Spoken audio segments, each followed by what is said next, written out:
ក្មេងស្រីម្នាក់នេះតាមពិតមិនមែនជាមកពីពិភពលោកនេះទេនាងបានទលុមិតិឆ្លងភពក្នុងរឿងប្រឡំលោកបែបកំសត់មួយ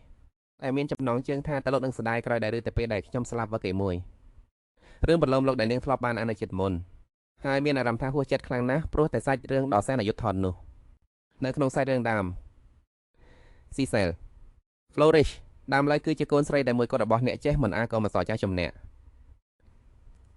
សោកនាដកម្មទាំងអស់ចាប់ផ្ដើមឡើងនៅពេលដែលឪពុកម្ដាយបង្កើតរបស់នាងបានស្លាប់ភ្លាមទុកឲ្យនាងនៅកំព្រាកោស៊ីសែត្រូវបានគ្រួសារ Valores ដែលជាមិត្តរបស់ពុកនាងញីគុំចិញ្ចឹមក្រោមការមើលថែរបស់លោកកុង Valores នាងបានឆ្លងកាត់ថ្ងៃដ៏ស្ងប់ស្ងាត់មួយរយៈខ្លីប៉ុន្តែនៅពេលដែលលោកកុង Valores ត្រូវធ្វើដំណើរទៅឆ្ងាយអំណាចក្នុងការគ្រប់គ្រងផ្ទះសម្បែងក៏ធ្លាក់ទៅក្នុងដៃរបស់មីងចុងដ៏ខូខើគឺលោកស្រី Marie Posa ចាប់តាំងពីពេលនោះមកជីវិតរបស់ស៊ីសែបានคล้ายទៅជារកលើផែនដីមិនតាន់អស់ប៉ុណ្ណោះនាងថែមទាំងត្រូវទួចប្រុសពីររូបដែលពាក់មុខជានៅសាលាគឺលោកកម៉ាក់ខៃបូតូមកកេមប្រវ័ញ្ចលួចយកតាមពលមន្តអាគមនិងបំផ្លាញកិច្ចឈ្មោះរបស់នាងទៀតរហូតដល់ចុងក្រោយនាងត្រូវបានគេដាក់រហស្សនាមដ៏អាម៉ាស់មួយគឺស្រីសាស្តាវត្តរបស់មនុស្សគ្រប់គ្នាដោយសារតែហួសចិត្តខ្លាំងពេកកាលពីជាតិមុននាងបានឆ្លោះប្រកែកគ្នាឡើងក្តៅកុកជាមួយអ្នកនប៉ុនព្រោះតែសាច់រឿងបញ្ចប់ដោយមិនសមហេតុផលព្រោះតែភាពឈឺចាប់នឹងការស្លាប់របស់ស៊ីសែចុងក្រោយបន្ទាប់ពីការឆ្លោះប្រកែកជាមួយអ្នកនប៉ុនក្មេងស្រីម្នាក់នេះក៏ទទួលបានសម្បត្តិឆ្លងភពហើយភ្ញាក់ឡើងក្នុងរាងកាយរបស់ស៊ីសែផ្ទាល់តែម្ដងក្នុងខណៈពេលដែលនាងដឹងខ្លួនទៅនាងដឹងថាខ្លួននឹងកំពុងតែជាប់ក្នុងរឿងសោកនាដកម្មមួយតែគ្មានផ្លូវចេញមិនថាទៅទីណាមេឃតែងតែធ្លាក់ភ្លេងចំតែលើខ្លួននាងដូចជាមេឃទាំងមូលកំពុងរួមតែគ្នាមិនអាចឲ្យវាសនារបស់នាងអ៊ីចឹងភាពជាចាប់តាមរាងកាយនៅពេលដួលនិងពាក្យសម្ដីដ៏អាក្រក់របស់ពួកអ្នកបម្រើនៅជុំវិញធ្វើឲ្យនាងត្រាមឡើងបានទៀតហើយហេតុអ្វីបានជាក្របយ៉ាងប្រឆាំងនឹងខ្ញុំបែបនេះតែខ្ញុំបានធ្វើអ្វីខុសទៅសេចក្តីអាម៉ាស់ដែលសង្កត់ក្នុងចិត្តដល់កម្រិតកំពូលក៏ផ្ទុះឡើងធ្វើឲ្យស៊ីសែបាត់បង់ការគ្រប់គ្រងអារម្មណ៍នាងបានចាប់ដៃមួយក្តាប់គប់ទៅលើពួកអ្នកបម្រើទាំងនោះនាងនឹងមិនសម្ដែងជាទុកស្រីដែលត្រូវគេធ្វើបាបទៀតជាដាច់ខាតជាប់ធ្វើជាទួយស្រីដែលទន់ខ្សោយនៅក្នុងរឿងប្រឡំលោកដែលពោពេញដោយការឈឺចាប់នេះទៀតហើយមិនខ្វល់ពីសាច់រឿងដើមទេព្រោះអីខ្ញុំធ្លាប់ស្លាប់ម្ដងរួចមកហើយតើខ្ញុំត្រូវខ្លាចការស្លាប់ម្ដងទៀតធ្វើអីទៅនៅពេលដែលឆន្ទៈចង់សួររបស់គីសែលឈានដល់កម្រិតកំពូលរឿងអស្ចារ្យមួយក៏បានកើតឡើងភ្លៀងដែលធ្លាក់យ៉ាងខ្លាំងក៏ស្រាប់តែចប់ឈឹងពន្លឺថ្ងៃដ៏កក់ក្ដៅបានចាក់ធ្លុះពពកមុខយ៉ាងភ្ញាក់ផ្អើលជះពន្លឺពេញសួនច្បារជាស្មានការភ្ញាក់ផ្អើលយ៉ាងខ្លាំងនាងក៏ឃើញដល់ពាក្យសម្ដីរបស់អ្នកនប៉ុនថាបាជីសែលហានធ្វើរឿងដែលខុសប្លែកពីសាច់រឿងដើមនៅពេលដែលហៅថាបានមានទុយស្រីក៏នឹងរលាយបាត់ទៅតាមនោះដែរក្តីសង្ឃឹមដ៏ប្រមាក៏បានផ្ទុះឡើងក្នុងចិត្តយីស្លាក់ដូចឃើញខ្លួននឹងកំពុងតែលើកទងជ័យតែមានចារឹកពាក្យមួយខ្លះយ៉ាងច្បាស់នោះគឺបំណងប្រាថ្នាតែមួយគត់គឺការរស់រៀនមានជីវិតស្នាមញញឹមដ៏ចម្លែកនឹងពួរពេញដោយល្បិចកលបានលេចឡើងនៅលើបូម៉ារបស់នាងជាសនាងនឹងមិនត្រឹមតែរស់រៀនមានជីវិតប៉ុណ្ណោះទេប៉ុន្តែនាងនឹងក្លាយជាមនុស្សម្នាក់ដែរផ្ទុយស្រឡះពីទុកស្រីដ៏គួរឲ្យអាណិតម្នាក់នោះ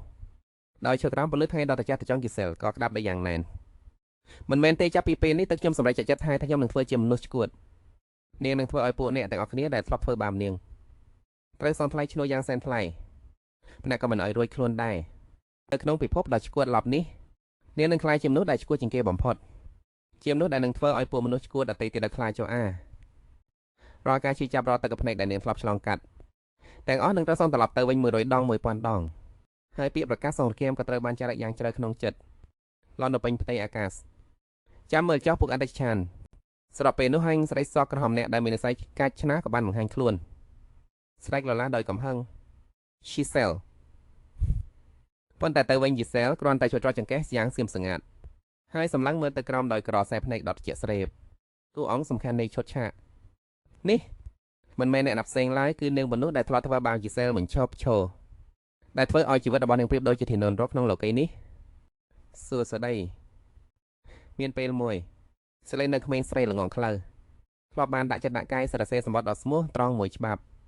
ផ្ញើទៅជូនលោកស្រី Marie Posa ដោយសង្ឃឹមយ៉ាងមុតមាំថានឹងអាចស្និទ្ធស្នាលជាមួយគាត់បានក្មេងស្រីកំសត់ម្នាក់នោះគិតថាពួកគេអាចយល់ចិត្តគ្នាតាមរយៈការឈឺចាប់រៀងខ្លួនអ្នកទៅតែលែងលេះជាមួយប្តីចំណែកកអ្នកទៀតកំព្រាទាំងឪពុកទាំងម្ដាយប៉ុន្តែអ្វីដែលទទួលបានរបស់ស្នងមកវិញគឺភាពខុសខើដែលគួរឲ្យព្រឺក្បាលសម្បត្តិដែលផ្ទុកទៅដោយក្តីសង្ឃឹមទាំងអស់របស់គីសេលេត្រូវបានលោកស្រី Marie Posa បោះវាចូលទៅក្នុងចង្កានភ្លើងយ៉ាងត្រជាក់ចិត្តភ្លើងកំពុងឆេះសន្ធោសន្ធៅប្រៀបដូចជាការរបស់ចោលសម្រាមគ្មានអ្វីខុសគ្នាឡើយហើយចាប់តាំងពីពេលនោះមកស្នាមរបួសក្នុងចិត្តដ៏ជ្រៅមួយនេះបានធ្វើឲ្យនាងលែងហានផ្ដាល់ក្តីស្រឡាញ់ដ៏ស្មោះត្រង់ដល់អ្នកណាទៀតឡើយ ថ្ងៃហើយថ្ងៃទៀតជីស៊ីត្រីនៅក្នុងការជាប្រមាថនិងការមើលងាយគឺតែគេហៅជាការបំពេញកាប់កិច្ចនោះបន្ទាប់ពីលោកកុង Flores គ្មានអ្វីក្រៅពីការបន្ទាបខ្លួនឲ្យคล้ายជាអ្នកបម្រើឡើយត្រូវជួបសម្អាតដូចទៅនឹងអ្នកបម្រើអីទៀតក្រោមការសើចចំអកនិងមើលងាយពីពួកគេគ្មាននរណាម្នាក់ចាត់ទុកនឹងចំនួនសអ្នកឡើយតែធ្វើឲ្យបេះដូងដាក់ក្មេងជាមួយនេះចាប់ដើមរលួយពីខាងក្នុងនៅកណ្ដាលថ្ងៃដល់ងឹតសូនឈឹងនោះការលើកលំចិត្តតែមួយក៏តែនៅសល់គឺការរកឃើញសមត្ថភាពវេទមុនតែដំបូងឡើយនាងគិតថានាងមិនបានទួលមករកពីពុកបេះដូងម៉ាណាំងគឺពិតជារំភើបណាស់ប៉ុន្តែដោយសារតែរ៉ាប់រងប្រយ័ត្នពីលោកស្រី Mariposa ជានិច្ចនាងក៏មិនបានតម្លៃរឿងនេះចេញមកឡើយនោះគឺជាសំណាងបំផុតព្រោះបើកាលណានាងនិយាយប្រាប់ Mariposa ប្រកាសជាត្រូវគាត់ប្រាស់ទេកសរបស់នាងមិនខានត្រឡប់មកការពិតវិញសកម្មភាពដូចជាកំពុងកាត់ឡើងដដែលលោកស្រី Mariposa បានរៀបចំគម្រោងរៀបការឲ្យយីស្លីមតងទៀតមកខំនាងឲ្យរៀបការជាមួយតាំងកដចាស់ជាងនាងដល់ទៅ30ឆ្នាំឲ្យយកលេខថាដើម្បីជួយដល់តកូលប៉ុន្តែខុសពីភាពភ័យស្លន់ស្លោក្នុងអតីតកាលពេលនេះនាងបានផ្លាស់ប្ដូរទឹកហើយជីសែលពេលនេះបែរជាមានភាពស្ងប់ស្ងាត់យ៉ាងចម្លែកនាងព្រមស្ដាប់បង្គាប់ដោយងាយដែលធ្វើឲ្យ Mariposa នាងជឿជាក់ថាខ្លួនបានក្តាប់ជាជំនះក្នុងដៃហើយប៉ុន្តែស្ដីចំណាស់រូបនោះមិនបានដឹងសោះឡៃថានៅពីក្រោយខ្នងរបស់ខ្លួនស្នាមញញឹមដ៏ស្ងាត់កំបាំងនឹងពោពេញដោយភាពម៉ឺងម៉ាត់បានផលឡើងនៅលើបូមាត់របស់ជីសែល Mariposa Flores អើយពិតជាគួរឲ្យស្ដាយណាស់សម្រាប់អ្នករឿងរ៉ាវទាំងអស់នេះនឹងមិនដាតាមស្គ្រីបរបស់ទៅទៀតឡើយនៅពេលរាត្រីមកដល់ក្នុងសានធំដ៏ប្រណីរបស់ត្រកូល Flores ជាកន្លែងដែលរៀបចំពិធីភ្ជាប់ពាក្យប៉ុន្តែចំពេលដែលអ្នកគ្រប់គ្នាកំពុងចាប់អារម្មណ៍ជីសែលបែរជាមិនបានបង្ហាញខ្លួនជាមួយរូបរាងរបស់កូនអ្នកមានក្នុងជុតរ៉ូបដ៏ហ៊ូស្ហែតនោះទេធ្វើឲ្យអ្នកគ្រប់គ្នាមានការភ្ញាក់ផ្អើលយ៉ាងខ្លាំងនាងបង្ហាញខ្លួនក្នុងជុតឯកសណ្ឋានអ្នកបម្រើពន្ធខ្មៅដ៏សាមញ្ញនាងបាល់សុំទោសយ៉ាងស្ងប់ស្ងាត់ដោយសារតែវល់សម្អាតច្រករបៀងទៅផ្លេចមើលមើងសកម្មភាពនេះប្រៀបដូចជាការតែកំភ្លេងចំមុខ Mariposa ក្នុងចិត្តរបស់ស្ដីចំណាស់នោះកំពុងស្រែកត្រហឹងដោយក្តីអាម៉ាស់ប៉ុន្តែនៅចំពោះមុខសម្លេងខ្សឹបខ្សឹបមិនដាច់ពីម៉ាត់របស់ពួកអភិជន Mariposa ត្រូវបង្ខំចិត្តដាសាយ៉ាងប្រញាប់ប្រញាល់ថាជីសែគ្រាន់តែចង់យកចិត្តទុកដាក់លើអ្នកបម្រើតែប៉ុណ្ណោះមិនតែពាក្យដាសាដ៏បង្ខំទាំងនោះមិនអាចជួយសង្គ្រោះស្ថានភាពបានឡើយមនុស្សម្នាក់ចាប់ផ្ដើមចង់អឡក់ឡើយថាស្រីម្នាក់នេះមិននឹងក្តីមិននឹងក្តាមពីកិត្តដីសាវៃសាក៏ប៉ុន្តែជីសែនៅតែធ្វើមុខស្ងើចហាក់ដូចជាគ្មានរឿងអ្វីកើតឡើងនាងមិនខ្វល់ពីក្រសែភ្នែករបស់អ្នកណាឡើយខណៈដែល Mariposa កំពុងខានថ្មិញខឹងហើយប្រមាននាងក៏បានបង្កប់បញ្ហាថែមទៀតតួអង្គនៃពិធីនេះក៏បានបង្ហាញខ្លួនមកដល់គឺលោកម្ចាស់វៀនក្នុងចិត្តពុំមានស្អល់ឆាតឆាយបោសំណាក់ដែលមានកាយវិការទទួលសតិដល់ចូលមកតែមកនិយាយចេញមកសិតតែពាក្យផ្អែមល្ហែមរហូតដល់ព្រឺថ្មបោថាអូបើសេចក្ដីដល់ផ្អែមល្ហែមរបស់បងទីបំផុតសេចក្តីស្រឡាញ់របស់យើងក៏បានរីកដុះដាលនឹងបង្កើតផលហើយជីសែលបានត្រឹមតែស្ងាត់មាត់មុខមាត់របស់នាងស្លេកស្លាំងព្រោះតែចង់គួតចង់អោស្ដីចំណាស់ម្នាក់នោះចង់បង្ខំឲ្យនាងរៀបការជាមួយមុំនោះបែបនេះមែនឬទោះបីជាធ្លាប់ក្នុងសិភើរឿងក៏ដោយក៏មិនអាចស្មានដល់ឡើយថាការពិតវាបែរជាដល់ជួចដល់កម្រិតនេះរាល់រឿងរ៉ាវរបស់លោកម្ចាស់ម្នាក់នេះចាប់តាំងពីអាយុការស្លៀកពាក់រហូតដល់កាយវិការគឺសុទ្ធតែបង្ហាញចេញមកនៅភាពឆាតឆាយហួសហេតុថាពេកហើយគួរឲ្យយកសម្ដេចណាស់ហើយគ្រាន់តែចង់បានការចាប់អារម្មណ៍ពីអ្នកដតីប៉ុណ្ណោះចំពេលដែលនឹងសប្បាយរីករាយនៅពេលដែលគាត់ជំរុញឲ្យជីសែលជាមួយលោកហ្វីខានប្រកាសរឿងរៀបការចំណែកដែលទទួលបានគឺពាក្យថាមិនទេយ៉ាងត្រជាក់ស្រេបការដសេដោយមិនកោពបែបនេះប្រៀបដូចជាការចាស់ទឹកត្រជាក់មួយកន្ត្រងពេញចំមុខរបស់គាត់តែម្ដងផ្ទៃមុខរបស់គាត់ចាប់ផ្ដើមប្រៃពូនពីការភ្ញាក់ផ្អើលប្រែជាខឹងសម្បារយ៉ាងខ្លាំងចំណែកកើវិញនោះទៅរក្សាចំហារដ៏មឹងម៉ាត់របស់នាងញញឹមចំមាត់ហើយសម្លឹងចំទៅកាន់ស្រីដែលកំពុងតែមានការងឿងឆ្ងល់នោះទេខ្ញុំបាននិយាយថាទេតើជារបស់លោកស្រីមានបញ្ហាយ៉ាងណាចំពោះអកប្បកិរិយានិងសកម្មភាពដែលខុសប្លែកពីធម្មតារបស់ Giselle គាត់បានព្រមតែប្រៃភ្នែកដោយការភ្ញាក់ផ្អើលហើយគិតក្នុងចិត្តថាឬមួយក៏នាងឈួតទៅហើយប៉ុន្តែពួកគេមិនបានដឹងឡើយថា Giselle នៅពេលនេះមិនមែនជាលោកស្រីដែលទន់ខ្សោយនិងពោពេញដោយការស្ដាយក្រោយដូចនៅក្នុងខ្សែរឿងដើមទៀតទេព្រលឹងដែលស្ថិតនៅក្នុងរាងកាយនេះគឺជាអ្នកជំនាញដ៏ខ្លាំងក្លាក្នុងវិស័យការងារក្រៅម៉ោងការពីចិត្តមុនជាមួយនឹងបទពិសោធន៍ក្នុងការដោះស្រាយជាមួយអតិថិជនគ្រប់ប្រភេទដែលអាក្រក់បំផុតនៅលើលោកនេះដូច្នេះពួកតួអង្គអាក្រក់នៅក្នុងរឿងសីហាដែលមានណែនសៃរឿងយំសោកទាំងនេះបើប្រៀបធៀបជាមួយនោះអាក្រក់នៅក្នុងជីវិតពិតគឺគ្រាន់តែជាកូនឆ្កែតែប៉ុណ្ណោះកំហឹងរបស់លោកស្រីម៉ារីកំពូលចំពោះអបកិរិយាប្រងើយកណ្ដាលរបស់ Giselle គាត់បានស្រែកឡើងថានាងក្មេងមិនចេះដឹងអីនាងដឹងទេថានាងកំពុងនៅទីណាដែលហានិយាយជាមួយខ្ញុំបែបនេះ Giselle ឡើងច្បាស់ណាស់ថាចំពោះមនុស្សដែលចូលចិត្តដល់កឹងដូចជា Mariposa វិធីដោះស្រាយដ៏អំផុតមិនមែនជាការគេជួយនោះទេតែគឺជាការធ្វើឲ្យគាត់ខឹងកាន់តែខ្លាំងនាងក៏បាននិយាយយ៉ាងស្រទន់ជាមួយនឹងសម្លេងដែលមិនមានភាពភ័យខ្លាចបន្តែសោះថាខ្ញុំសំទោសប៉ុន្តែតើលោកស្រីអាចជួយកុំស្រែកបានទេរឿងសម្លេងរំខានមិនតាន់គិតផង ដង្ហើមរបស់លោកស្រីកំពុងតែធ្វើឲ្យជំជឹកបានខ្លាំងណាស់វាជាការប្រមាថយ៉ាងធ្ងន់នៅចំពោះមុខអ្នកដទៃផ្ទៃមុខរបស់ Mariposa ប្រែជាក្រហមងាំងដោយសារតែភាពខឹងសម្បាសៀនភ្លាមបន្ថែយីសនៅតែបន្តសម្ដែងឈុតឆាករបស់នាងណត់ទៅទៀតជាមួយនឹងពាក្យសុំតខ្លាំងៗបើខ្ញុំខុសខ្ញុំសុំទោសតែការពិតទៅក្លិនស្អុយនោះខ្លាំងណាស់រហូតដល់ខ្ញុំមិនអាចឈរនៅជិតអ្នកបានឡើយសកម្មភាពនេះបានធ្វើឲ្យការអត់ធ្មត់ចុងក្រោយរបស់ Mariposa ឲ្យស្រែកឡើងដោយកំហឹងខ្លាំងបំផុតអឹងហានថាអញមានក្លិនស្អុយមែនទេមនុស្សតែខ្វក់ហើយគ្មានការអប់នៅទីនេះគឺនឹងហើយជីសែលពេលគូកធ្លាក់ក្នុងអន្ទាក់របស់ខ្លួនជីសែលក៏ញឹមដោយក្តីពេញចិត្តនាងភៀងក្បាលបន្តិចសម្ដីរបស់នាងពោពេញដោយភាពគ្មានកំហុសមែនទេបើអញ្ចឹងមនុស្សសក់ខ្វក់ដូចជាខ្ញុំនេះប្រហែលជាមិនស្នឹងនៅចិត្តលោកស្រី Mariposa ទេដឹងនិយាយបណ្ដាជីសែលក៏ទាញឈុតដល់សែនក្រក់មួយចេញពីណាគេមិនដឹងដែលភ្ជាប់សម្លៀកបំពាក់ចាស់ស្រ័យកុំពាក់លើខ្លួននឹងចង់ប្រតិច័យសម្ដីដែរ Mariposa ផ្លាប់ប្រើមើលងាយនាងដើម្បីចំអាក់កាយវិញមិនដែលមើលសមនឹងមនុស្សថោកទាបដូចខ្ញុំទេដោយការរំពឹងទុក Mariposa បានធ្លាក់ចូលក្នុងអន្ទាក់នៃកំហឹងយ៉ាងពេញទំហឹងក៏កម្រាស់ដែលជាស្រាក្រហមពេញមួយកាត់ទៅលើជីសែលប៉ុន្តែគ្រាន់តែផ្អៀងខ្លួនយ៉ាងរហ័សជីសែលក៏គេចផុតធ្វើឲ្យស្រាក្រហមទាំងនោះជះទៅត្រូវលើខ្លួនរបស់ Viscount មានវៀនរឿងរ៉ាវទាំងអស់កើតឡើងលឿនខ្លាំងណាស់ធ្វើឲ្យគាត់ជាស្កកដែលមិនទាន់យល់ថាមានរឿងអ្វីកើតឡើងឡើយស្រាក្រហមបានច្រឡុកពូនឈុតផ្លូវកាពូន Mass នោះហើយសពពាក់ដ៏មានតម្លៃរបស់គាត់ក៏ធ្លាក់ចុះមកក៏ហាញឲ្យឃើញក្បាលតណូរលងគាត់ស្រែកកំហឹងទាំងកំហឹងនឹងភាពអាម៉ាស់សក់របស់អញតែវាជារឿងឈួតឯទៅនឹងជីសែបានធ្វើពុតជាព្រួយបានរំភួសួរនាំដែលធ្វើឲ្យគាត់កាន់តែខឹងខ្លាំងឡើងហើយមិនអាចត្រាំនឹងការមើលងាយជាសាធារណៈបានវិខោនបានប្រកាសស្លុបចោលកិច្ចចោទសញ្ជាតិពេជ្រភ្លាមហើយនោះគឺជាអ្វីដែលជីសែរងចាំនាងញឹមដោយក្តីពេញចិត្តហើយតបទៅវិញយ៉ាងដាច់ខាតមានវៀនខឹងសម្បាខ្លាំងក៏ដើរចេញទៅទាំងសបាត់ថានឹងមិនតាក់ទងជាមួយគ្រួសារ Valorate ប៉ុន្តែអ្នកដែលខឹងជាមិនមែនជាគាត់នោះទេគឺ Mariposa ទៅវិញពេលជីសែនៅតែស្ងប់ស្ងាត់គាត់ក៏គំរាមកំហែងជាចុងក្រោយបើស្អប់គ្រួសារមានវៀនដល់ថ្នាក់នឹងបានអានឹងលោកអញទៅកន្លែងដែលល្អជាងនេះទៅទៀតចាំមើលទៅចុះនឹកស្មានថាពេលគំរាមកំហែងនេះនឹងធ្វើឲ្យក្មេងស្រីតូចនោះខ្លាចញ័រនេះមុតទឺប៉ុន្តែគីស្លេគ្រាន់តែព្រិចភ្នែកយ៉ាងស្រួលត្រង់បង្ហាញទឹកមុខភ្ញាក់ផ្អើលទៅពិតមែននៅអីតើអ្នកអាចនិយាយឡើងវិញនៅអ្វីដែលអ្នកបានធ្វើនៅពេលដែលលោកអ្នកស្រី Flores ត្រឡប់មកវិញបានទេឈ្មោះរបស់លោកអ្នកស្រី Flores ប្រៀបដូចជាទឹកកកចាក់ស្រោចពេញមុខរបស់ Mariposa ទឹកមុខរបស់គាត់ប្រែជាស្លេកស្លាំងភ្លាមកំហឹងនឹងភាពមនុស្សអួតអាងមុននេះបានរលាយបាត់អស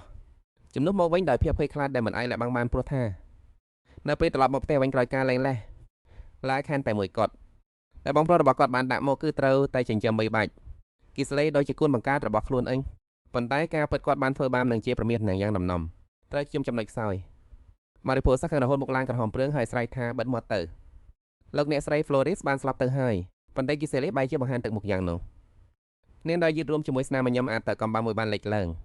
តើអ្នកណាទៅដែលដឹងច្បាស់ព្រោះថាប្រហែលជាលោកអ្នកស្រីដែលគ្រប់គ្នាគិតថាបើខ្លួននោះអាចនឹងត្រឡប់មកវិញក៏ថាបានពាក្យសម្ដីនោះប្រៀបដូចជាទឹកកមួយធុងចាក់ស្រោចពេញលើភាពជឿជាក់លើខ្លួនរបស់ Mariposa ក្នុងពេលជិះជាមួយគ្នានោះនាងក៏ងាកក្រោយដើរចេញទៅយ៉ាងស្ងប់ស្ងាត់ដោយទុកឲ្យ Mariposa កំពុងតែស្រែកលោឡាយភាពឈួតលីលេនៅពេលនោះបរិសចម្លែកកំណាក់ក៏បានដើរចូលមកតែនឹងធ្វើឲ្យជីវិតរបស់នាងព្រាមនឹងផ្លាស់ប្ដូរទៅចំពោះថ្មីឬរំរើបានទាំងចុចក្រោយពី3នាទីមុននេះ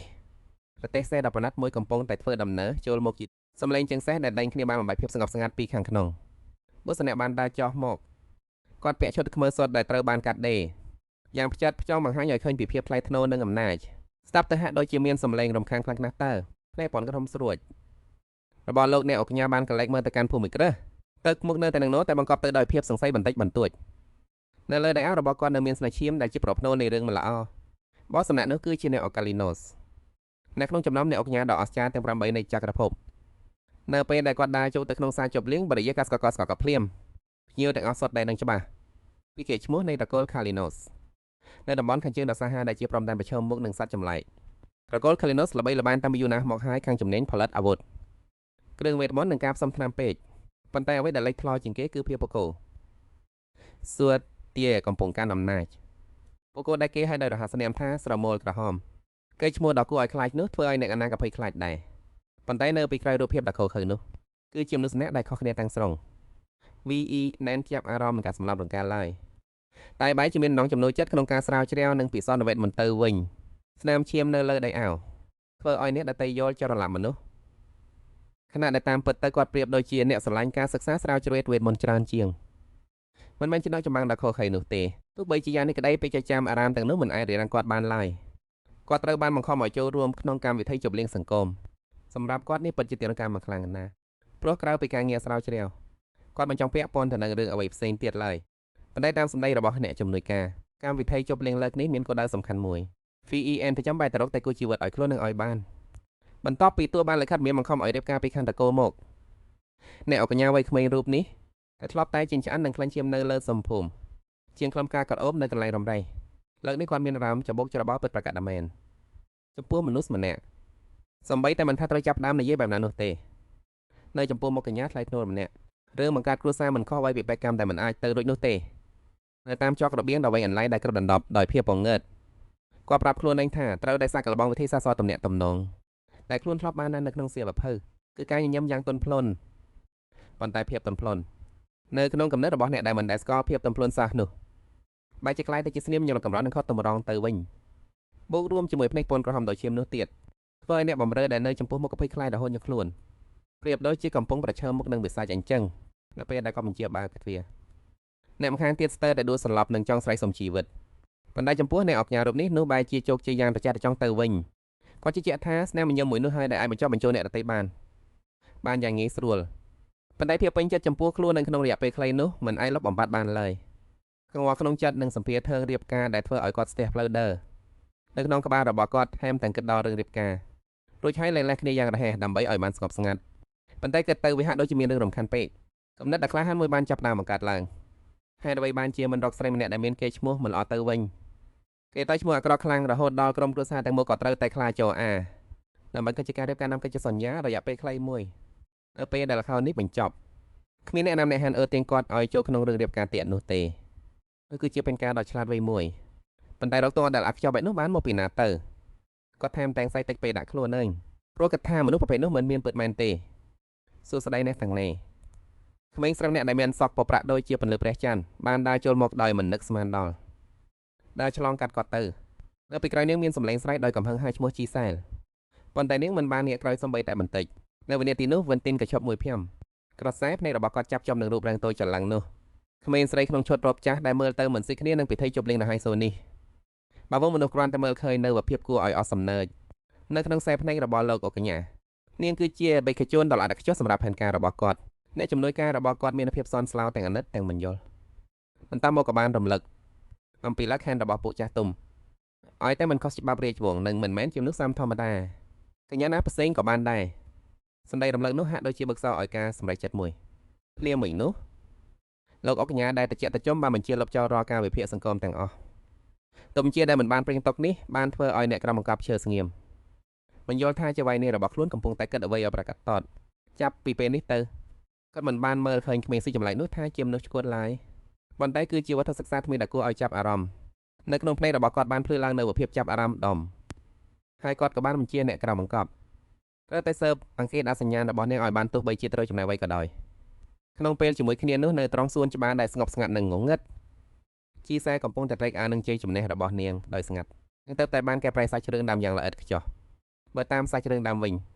ញនាងប្រតែរងការអាម៉ាស់ដោយសារលោកស្រីម៉ារីពូសាចេះស្រាបៀដាក់ប៉ុន្តែដោយសារប្រវត្តិមកខ្យល់ជាសម្ងាត់ការស្រែនោះបែរជាទៅស្រេចលើអនុដណ្ដឹងមកដាច់គួរឲ្យរំខាននោះទៅវិញជាការដើរមួយដែលឈួតបំផុតប៉ុន្តែវាពិតជាមានប្រសិទ្ធភាពមែន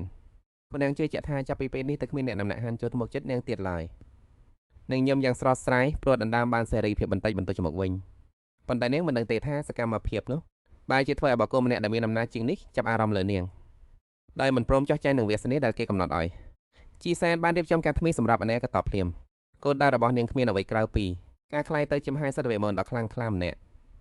ជាម្នាក់ក្នុងចំណោមអ្នកខ្លាំងទាំង5នាក់នៃចក្រភពដែលជាក្រុមមនុស្សមានអំណាចខ្លាំងក្លា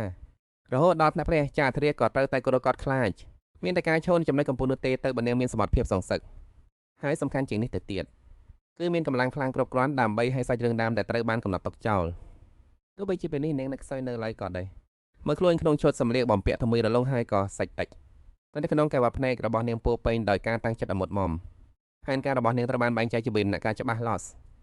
ទី1គឺស្ដារថាមពណ៌ម្លឹងដោយប្រើបេះដូងតាដែលមានគ្រឿងម៉ាំដល់កម្រិតអាទឹកបើមានរួចទៅហើយទី2គឺស្វែងរកគ្រូដ៏ខ្លាំងម្នាក់ដើម្បីរៀនសូត្រឲ្យបានត្រឹមត្រូវមិនមែនស្ទាបស្ទងដោយខ្លួននឹងដូចមុនទៀតទេ និងទី3គឺរមូលផ្ដុំឧបករណ៍វេទមន្តនិងវត្តមានតម្លៃដើម្បីឲ្យនាងកាន់តែខ្លាំងក្លារឿងថែមទៀតដោយមិនចង់បាត់បង់ពេលវេលាជីសែក៏ចាប់ផ្ដើមដំណាក់កាលទី1គឺស្ទះស្ថានភាពម៉ាណាផ្លាមតាមផ្លូវពេលរាត្រីមានភាពអ៊ូអរពលឺភ្លើងនិងសម្លេងរំខានមិនអាចរារាំងចំហានរបស់នាងបានឡើយក៏ដែររបស់នាងគឺកន្លែងមួយដែលមានឈ្មោះចម្លែកអ្នកកាភ្លើងដ៏គ្រោះថ្នាក់ជាភោជនីយដ្ឋានមួយបណ្ដៃក្នុងពេលជាមួយគ្នាក៏ជាកន្លែងដែលតាក់ទងជាមួយប្រភពថាមពលម៉ាណាដែលនាងកំពុងត្រូវការយ៉ាងខ្លាំងក្រោមពលឺចង្កៀងប្រេងរលីងរលោងដែលរបស់ជីសែបានធ្វើឲ្យឈើចាស់ម្យ៉ាងខ្លាំងសម្លេងស្រទន់ប៉ុន្តែក៏ពោពេញដោយការសម្រេចចិត្តយ៉ាងមុតមិនបានបន្លឺឡើងនៅទីនេះកំពុងជ្រើសរើសបុគ្គលិកបណ្ដោះអាសន្នមែនទេនៅទីនេះកំពុងជ្រើសបុគ្គលិកបណ្ដោះអាសន្នមែនទេព្រាមនោះរូបរាងរបស់នារីម្នាក់ដែលមានសពប្រប្រាក់ដូចពលឺព្រះចិនភ្នែកប៉ុណ្ណេះស្វែងដល់ស្រស់ស្អាតនិងស្នាមញញឹមពោពេញដោយភាពជាជាបានលេចរូបរាងឡើងនាងមិនបានលាក់បាំងមិនស្ទាក់ស្ទើរឡើយហើយបានប្រកាសយ៉ាងដាច់ណាត់ថាខ្ញុំចង់ធ្វើការនៅទីនេះបន្ទាប់ពីរយៈពេលនៃសង្គ្រាមដ៏សាហាវខៅនៅពេលដែលរបួសមិនតាន់បានជាសេះស្បែកផងនោះសង្កក៏ធ្លាក់ចូលទៅក្នុងព្យុះថ្មីមួយទៀតនោះគឺសង្គ្រាមប្រាក់កាស្ដាប់ធ្នាប់ចាប់បានដួលរលំជាបន្តបន្ទាប់ដើម្បីបើកផ្លូវឲ្យក្រុមអ្នកមានថ្មីដែលកំពុងងើបឡើងពួកគេប្រើប្រាស់មាសប្រាក់ដើម្បីទិញគេឈ្មោះថែមទិញទៅយកឋានៈអភិជនទៀតផងសំបីតែតកូលតែមានប្រវត្តិយូរឡងក៏ត្រូវតែមកខំចិត្តចូលទៅក្នុងវងភក់នោះដែរដោយលាក់ខ្លួននៅពីក្រោយក្រុមហ៊ុនពាណិជ្ជកម្មសម្ងាត់ដើម្បីរក្សាអំណាចរបស់ខ្លួននៅចំបណ្ដាលនៃវងភក់នោះគឺទីក្រុងកាលីណូដែលជាទឹកដីរបស់តកូលកាលីបានក្លាយទៅជានិមិត្តរូបនៃភាពស្រស់ផុសនិងមហិច្ឆតានៅទីនេះដុកទ័រវ័យក្មេងម្នាក់ដែលមានសពពន្ធខ្មៅនិងភ្នែកពណ៌ក្រហមឆាបានបង្ហាញខ្លួនគាត់បានដសេចាំងដាច់ខាតដោយមិនចាប់អារម្មណ៍នឹងបញ្ជីឈ្មោះបេក្ខភាពនារីដែលមានតកូលខ្ពងខ្ពស់តែបានផ្ញើនោះទេចំពោះគាត់បេក្ខភាពល្បីទាំងនោះគឺគ្មានតម្លៃអ្វីទាំងអស់បើធៀបនឹងនារីម្នាក់ដែលគាត់បានចាប់អារម្មណ៍រួចទៅហើយក្នុងពេលដែលកំពុងសន្ទនាគ្នា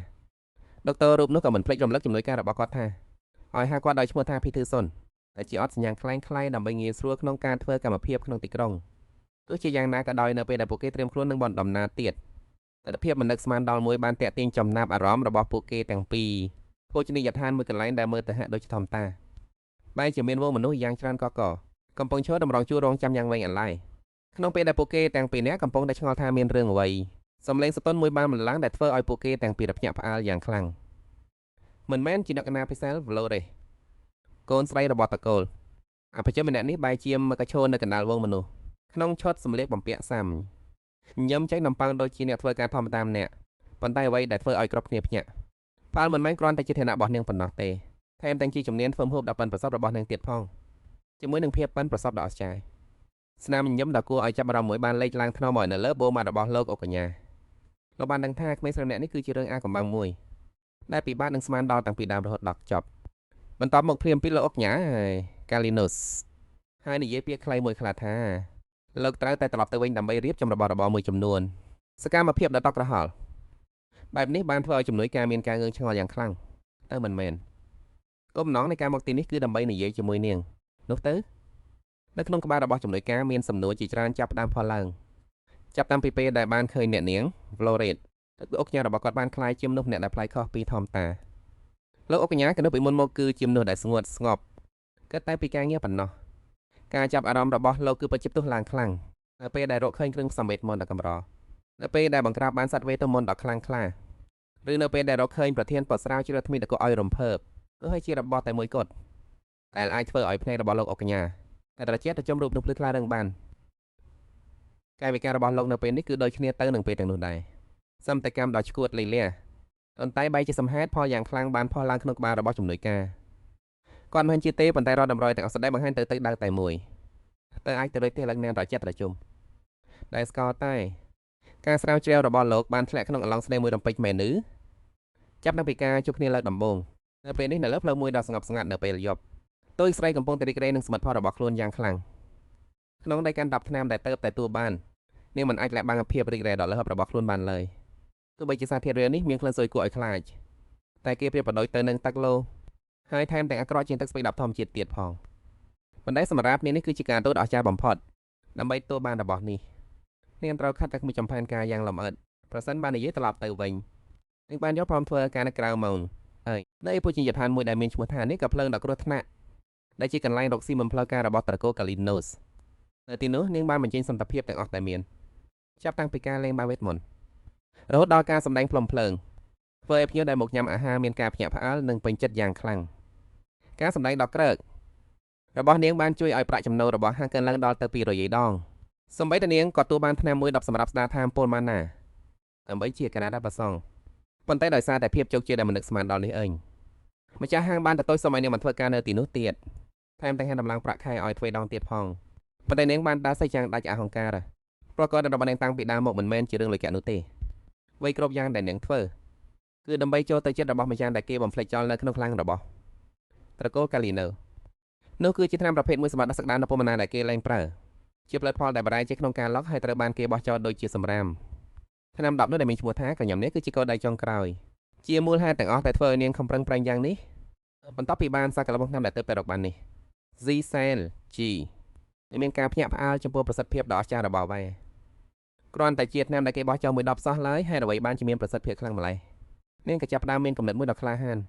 បើរបស់ដែលគេបោះចោលនៅមានតម្លៃដល់ថ្នាក់នេះចុះតម្រាំតែរបស់ដែលត្រូវបានគេសាទុកយ៉ាងជិតស្និទ្ធនៅក្នុងតកូលកាលីណូសវិ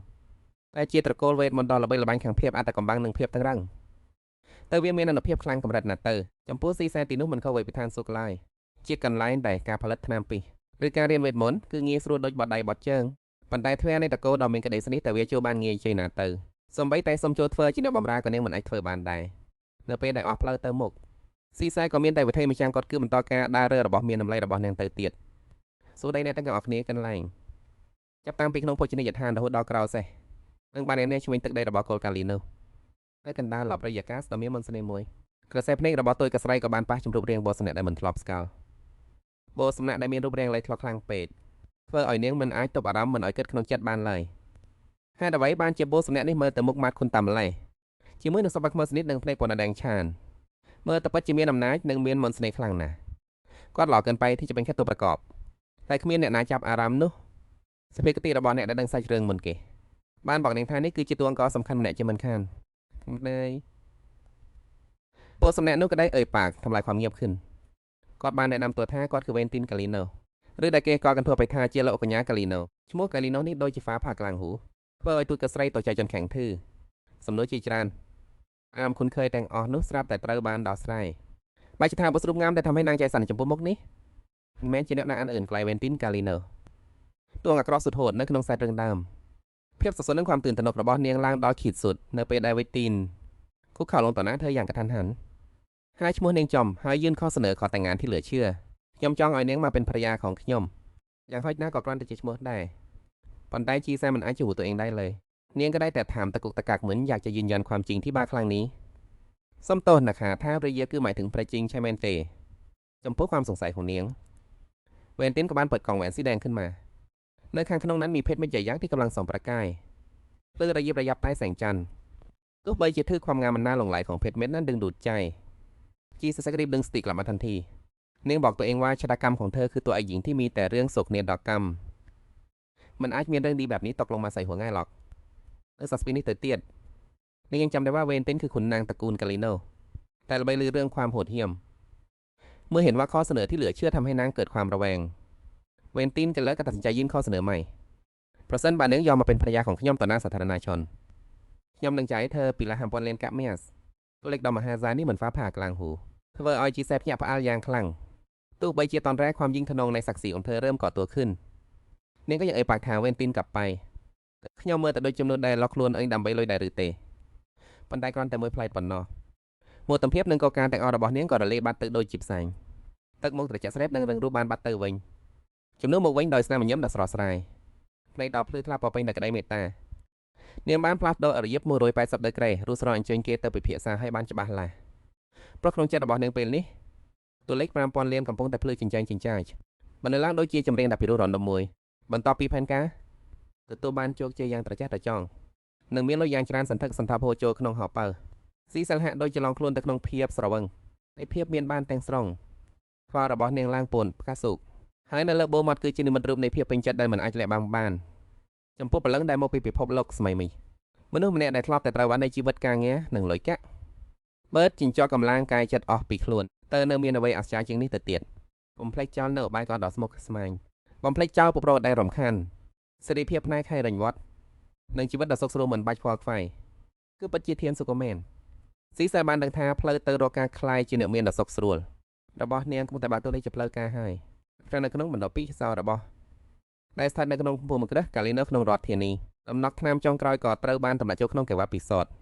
បញ្ជាក់ពីភាពជោគជ័យនៃសមិទ្ធផលការស្រាវជ្រាវមួយដែលចំណាយពេលអស់ជាច្រើនខែឆ្នាំគាត់ដកដង្ហើមធំដែលធ្វើស្បាយបន្ទាប់ពីដកវ៉ែនតការពារចេញឧទាហរណ៍ដែលមានគុណសម្បត្តិតាមអ្វីដែលគាត់ចង់បានពិតប្រាកដទីបំផុតក៏បានបញ្ចប់នោះគឺជាជ័យជំនះផ្អែមល្ហែមបន្ទាប់ពី399ថ្ងៃតែ12ម៉ោងនិង30នាទីដែលគាត់បានចំណាយពេលកប់ខ្លួននៅក្នុងបន្ទប់ P0 ប៉ុន្តែចំពេលរយៈកាលស្ដរីក្រីណូកអ្នកស្រាវជ្រាវម្នាក់ទៀតដោយទឹកមុខពិចារណាហើយសួរថាតើមាស5000លានត្រូវបានចាត់ទុកថាជាលុយតិចតួចដែរឬទេសំណួរដែលមិននឹកស្មានដល់នេះបានធ្វើឲ្យដៃគូរបស់គាត់ Peterson និយាយមិនចេញពោះនោះគឺជាចំនួនលុយដ៏មហាសាល Peterson និយាយវិញមិនចេញឡើយព្រោះវាជាចំនួនទឹកប្រាក់ដ៏មហាសាល Fenton កំពុងតែនឹកគិតដល់ជំនួបការពីយប់មិញជាមួយសិសែលជាមួយប្រាក់រង្វាន់ដែលច្រើនសន្ធឹកសន្ធាប់ដល់5000លានមាសក្នុងមួយឆ្នាំគេជឿជាក់យ៉ាងមុតបានថានាងនឹងយល់ព្រមភ្លាមមិនខានប៉ុន្តែគេមិននឹកស្មានថាស៊ីសែលនឹងស្ទាក់ស្ទើរដល់ថ្នាក់នេះទេ Fenton បាននិយាយចំពីផែនការរបស់គេថារៀបគេជាមួយខ្ញុំមកបន្តមកធ្វើខ្លួនឲ្យអាក្រក់បំផុតរហូតដល់ក្រុមគ្រួសាររបស់ខ្ញុំស្អប់ខ្ពើមហើយរកគ្រប់វិធីដើម្បីលុបចោលការរៀបការនេះសំណើនេះធ្វើឲ្យស៊ីសែលស្រឡាំងកាំងនាងបានដឹងខ្លួនថាគេឈ្មោះជាអ្នកបំផ្លាញកិច្ចសញ្ជាអាពាហ៍ពិពាហ៍ដែលនឹងចង់បាននោះក៏ជាអ្វីដែល Fenton កំពុងតែស្វែងរកដែរទោះបីជាមានទំនុកចិត្តនឹងបទពិសោធន៍ក្នុងការដោះស្រាយជាមួយភ្ញៀវដែលពិបាកទទួលទានក្នុងអតីតកាលក៏ដោយស៊ីសែលនៅតែបង្ហាញភាពស្ទាក់ស្ទើរនាងបានសុំពេល Fenton 3ថែដើម្បីគេដោយច្បាស់នាងយល់ថាការផ្ដាល់ជូននេះគឺជាសកាស្មាជាខ្សែជីវិតដែលមិនអាចរកបានល្អជាងនេះទៀតទេប៉ុន្តែសភាពគាត់នៅក្នុងការរស់រានបានដាក់ទៅនាងថាកុំតន់ណាធ្វើប្រហែសស្អីសោះនាងនឹងច្បាស់ណាស់អំពីពិភពលោកនេះអំពីជីវិតដើមរបស់តួអង្គស៊ីសែលតែមិនមានអ្វីល្អបានមកដោយងាយស្រួលឡើយនាងសម្រេចចិត្តដើរផ្ទុយពីក្របរមន់របស់តួឯកស្រីដែលមកពពោះសឿសេនទាំងថារាល់ការសម្រេចចិត្តសុទ្ធតែអាចជាការរំភ្នាស់ដល់គ្រោះថ្នាក់ដល់ជីវិតលុះដល់ថ្ងៃបន្តដំណេករបស់ស៊ីសែលត្រូវបានរំខានយ៉ាងខ្លាំងដោយសម្លេងស្រែកខាយអន្តរស្លុតរបស់ស្រីបម្រើនាងត្រូវបានស្រីបម្រើអង្រួនហើយភ្ញាក់ឡើងក្នុងភាពភ័យស្លន់ស្លោហើយប្រញាប់ត្រឡប់ទៅបន្ទប់របស់ខ្លួនវិញព្រាមភីនោះប្រយោគបានរបស់ស្រីបម្រើបានធ្វើឲ្យនាងភ្ញាក់ខ្លួនទាំងស្រុងលោកកំចាត់ដុនប្លូរ៉េព្រឹត្តិការណ៍ដែលនាងរងចាំជាយូរមកហើយទីបំផុតក៏មកដល់ដោយមិនខ្វល់ពីពាក្យរំលឹករបស់មនុស្សជុំវិញខ្លួនភ្នែករបស់នាងភ្លឺចិញ្ចាស់ដោយក្តីរំភើបដែលមិនអាចពន្យាបានព្រោះមនុស្សដែលនាងទន្ទឹងរង់ចាំអ្នកដែលនឹងជួយលើកតម្លៃរបស់នាងឲ្យខ្វល់ឡើងទីបំផុតក៏បានបង្ហាញខ្លួនដុនប្លូរ៉េបានត្រឡប់មកវិញបន្ទាប់ពីបាត់ខ្លួនអស់រយៈពេល5ឆ្នាំពេញមិនត្រឹមតែប៉ុណ្ណោះគាត់ថែមទាំងនាំយកវត្តថាធ្វើអនុស្សាវរីយ៍របស់ដុនសេរ៉ាស៊ីសែនឹងច្បាស់ពីសាច់រឿងដ៏សោកនាដកម្មនៅក្នុងប្រឡូមលោកដើមនឹងដឹងថាដុនឡូរ៉េសគឺជាអ្នកអាណាព្យាបាលរបស់នាងគាត់គឺជាមនុស្សតែម្នាក់គាត់ដែលពិតជាមានការសោកស្ដាយចេញពីបេះដូងបន្ទាប់ពីនឹងបានស្លាប់ទៅបាទតាមសាច់រឿងដើមប៉ុន្តែសម្រាប់ជីសេលេនៅពេលនេះក៏គឺជាកូនសិស្សដ៏សំខាន់បំផុតដើម្បីឲ្យអ្នកអាចផ្លាស់ប្ដូរវាសនាដ៏ជូរចត់របស់ខ្លួនបានគីសេលេក៏សម្រេចចិត្តរៀបចំផែនការបង្កើតជំនុំមួយដោយចៃដនជាមួយលោក Earl Flores នៃក្បែរអន្ទឹកដ៏ស្រស់ស្អាតក្នុងសួនច្បារព្រោះនឹងជឿជាក់ថាបើនឹងទទួលបានការគាំទ្រពីគាត់ផ្លូវនៃការរស់រានមានជីវិតរបស់នាងនឹងកាន់តែងាយស្រួលជាងមុនទៅទៀតប៉ុន្តែផែនការរបស់នាងមិនទាន់ទាំងបានចាប់ផ្ដើមផងក៏ស្រាប់តែត្រូវ Abison Flores ដែលជាកូនរបស់ Mariposa មកឃើញចូល Abison តែងតែធ្វើពាក្យអួតអាងនិងចូលចិត្តធ្វើបាបគីសេលេគេបានសួរដេញដល់នាងពីរឿងដែលនាងហានដែលហើផ្ដេសផ្ដាតែដែលខ្លួនកំពុងតែជាប់ទោសស្អយនៅតែក្នុងផ្ទះទោះបីជាក្នុងចិត្តមានអារម្មណ៍មិនសប្បាយចិត្តនិងតានតឹងបន្តិចក៏ដោយសារតែបួសផ្លូវចិត្តពីអតីតកាលគីសេលេនៅតែសម្រេចចិត្តមិនរៀតភ័យឡើយប៉ុន្តែពិសាននៅតែបន្បឹកឲ្យសម្ដីមើលងាយមិនឈប់ដោយគិតថាការមានវត្តមានរបស់គីសេនៅក្នុងភូមិនេះគឺជាភាពអាម៉ាស់មួយហើយគេក៏មានទំនុកចិត្តថានៅពេលដែល Marquis Duke រេសនាមត្រឡប់មកវិញនាងនឹងត្រូវតែចាកចេញពីទីនេះជាមិនខានប៉ុន្តែពាក្យគំរាមកំហែងទាំងហាក់ដូចជាមិនធ្វើឲ្យនាងញាប់ញ័រតតែសោះផ្ទុយទៅវិញវាធ្វើឲ្យនាងខ្សែចំអាក់ឲ្យគេទៅវិញសម្រាប់នាងឈ្មោះដែលគេទៅតែនិយាយមិញនេះគ្រាន់តែជាពួកអ្នកតូចតាចប៉ុណ្ណោះមិនគួរឲ្យខ្វល់ខ្វាយអ្វីឡើយការភ័យខ្លាចក្នុងចិត្តរបស់នាងបានរលាយបាត់អស់ហើយជំនួសមកវិញដោយការសើចចំអកនេះគឺជាសកាត់ល្អបំផុតដើម្បីសង្កត់បងកម្លាំងថ្មីរបស់នាងហើយក៏ជាការថែកំភ្លេងអ្នកដែលកំពុងតែសម្ដែងលោកពីអួតអាងនៅចំពោះមុខនេះផងដែរនាងនឹងបង្ហាញឲ្យគេឃើញថានាងមិនមែនជាមនុស្សទន់ខ្សោយដែលឲ្យគេមកជន់ឈ្លីទៀតនោះទេពិសេសតែពោពេញទៅដោយភាពកអិតកតូមនិងល្ងងខ្លៅនៅតែបានស្័យចំអាក់ទៅលើភាពជឿជាក់របស់គីសេលេហើយគេគិតថាមនុស្សដែលគ្មានធម៌ពលវេទមន្តក៏ជានាងតែចេះប្រើវេទមន្តទៅក៏ដោយរបៀបណាគេមិនបានដឹងសោះឡើយថាមនុស្សនៅចំពោះមុខនេះបានផ្លាស់ប្ដូរទៅជាមនុស្សម្នាក់ផ្សេងទៀតទាំងស្រុងដើម្បីបោះនៅការមើលងាយនោះគីសេលេគ្រាន់តែស្មោះស្មារដោយប្រងើយកណ្ដើយហើយឆ្លើយយ៉ាងធម្មតាថានាងបានរៀបវាដោយខ្លួននឹងហើយវាក៏មានប្រសិទ្ធភាពខ្លាំងរហូតដល់មិនគួរឲ្យជឿនាងញឹមរួចក៏ហុចឱកាសនៃការប្រជុំមុខដាក់គ្នាទៅឲ្យគេមិនជឿចោះយើងមកភ្នាល់គ្នាទៅបង្ហាញពីភាពក្តៅកតោបដល់មុខ ឃើញញឹមចង់មាត់ហើយដាក់លក្ខខណ្ឌដោយភាពជឿជាក់បើគេទេស៊ីសេត្រូវតែកវត្តថបរានតែនឹងលាក់ទុកនោះមកឲ្យគេប៉ុន្តែនៅចំពោះមុខភាពក្អិតក្រទំនោះស៊ីសូប្រកួតប្រជែងហើយចំមុខគេថាជាអាត្រីធោទាំងអង្គខ្លះហើយក៏ដាក់លក្ខខណ្ឌរបស់ខ្លួនវិញបានដូច្នេះគេត្រូវតែលុតចង្កងចោះហើយសុំទោសសម្រាប់រាល់ទង្វើអាក្រក់ដែលគេបានបង្កឡើងមិនតកពេលឲ្យគូប្រកួតបានតាំងស្មារតីសំបីតែ1នាទីស៊ីសូតែរបស់នាងត្រូវបានលើកឡើងយ៉ាងស្រាលតាមពុតតែមើលមិនឃើញមួយបានផ្ទុះឡើងភ្លាមទៅចេញពីអន្ទឹកនៅក្បែរនោះហាក់ដូចជាត្រូវបានផ្ដល់ជីវិតឲ្យវាហូតបានឡើងទៅលើអាកាសបង្កើតបានជាកងវិលវេតមន្តដ៏ខ្លាំងក្លាយមពុតបោសម្នាក់នោះទឹកមុខពិភពក៏ឲ្យកតោមបានប្រែជាដកស្លុតយ៉ាងខ្លាំងទៅពីអាងកំពុងតែហោះឡើងទៅលើមេឃនឹងឬរស្មីដ៏ភ្លឺផ្លេកនិងបរិសុទ្ធធ្វើបានផ្ទុះចេញពីខ្លួនរបស់ស៊ីសែលនាងញញចំចំមាត់ដោយភាពជានឹងអំនួតនេះហើយទៅថាវេតមន្តពិតប្រាកដអ្វីដែលអាអ្នកចាញ់ដូចជាឡងមិនអាចចម្លងតាមបានជាដាច់ខាតយល់ហើយឬនៅអាអ្នកខាងនោះបន្ទាប់ពីរយៈពេល5ឆ្នាំដល់វិញឆ្ងាយលោកអុកកញ្ញាបានត្រឡប់មកដល់ភូមិគ្រឹះវិញនៅទីបំផុតការជួបជុំជាមួយប្អូនស្រីឈ្មោះប្រព្រឹត្តទៅដោយភាពរំជួលចិត្តប៉ុន្តែភ្លាមបែបបន្ទាប់ពីនោះម៉ារីពូសាបានសួរដល់ចិត្តនាងអំពីវត្ថុក្តារសិទ្ធិមួយដែលកំពុងចាំផ្លេចនៅចង្កេះរបស់បងប្រុសនាងលោកអុកកញ្ញាបានធ្វើមុខស្នូតភ្លាមហើយឆ្លៃដប់ទៅកាន់ម៉ារីពូសាដោយតែចិត្តលហែមថាតើខ្ញុំចាំបាច់ត្រូវបញ្យល់ប្រាប់ឯងឬរយៈទៅដំណឹងម៉ានរបស់គាត់បានធ្វើឲ្យម៉ារីពូសាប៉ុន្តែនៅក្នុងចិត្តរបស់នាងស្អប់ភើមរយៈរបស់គាត់ហើយចង់ឲ្យគាត់ស្លាប់បាត់ទៅឲ្យផុតពេលនេះដែរអត់នោះមើលខ្សែដ៏ស្រស់ស្អាតបានលេចឡើងភ្លាមនៅចំកណ្ដាលមេឃដ៏ស្លាស់ដែលធ្វើឲ្យម៉ាផ្អើលយ៉ាងខ្លាំងជាមួយនឹងចំណេះដឹងដ៏ជ្រៅជ្រៅរបស់គាត់លោកអុកកញ្ញា Flores បាននៅភ្លាមមកថាវាជាវីនេះមិនមែនជារឿងធម្មជាតិទីទេវាគឺជាស្នេហ៍ដ៏អស្ចារ្យដែលបង្កើតឡើងពីម៉ាណាដ៏ប្រិសុទ្ធមានន័យថាពោវេតមន្តរបស់គ្រូមន្តអាគមរូបនេះគឺប្រិសុទ្ធផ្លុកចោះទិដ្ឋភាពនេះបានប៉ះចំជ្រុងមួយដ៏ជ្រៅទៅក្នុងការចងចាំរបស់លោកកំព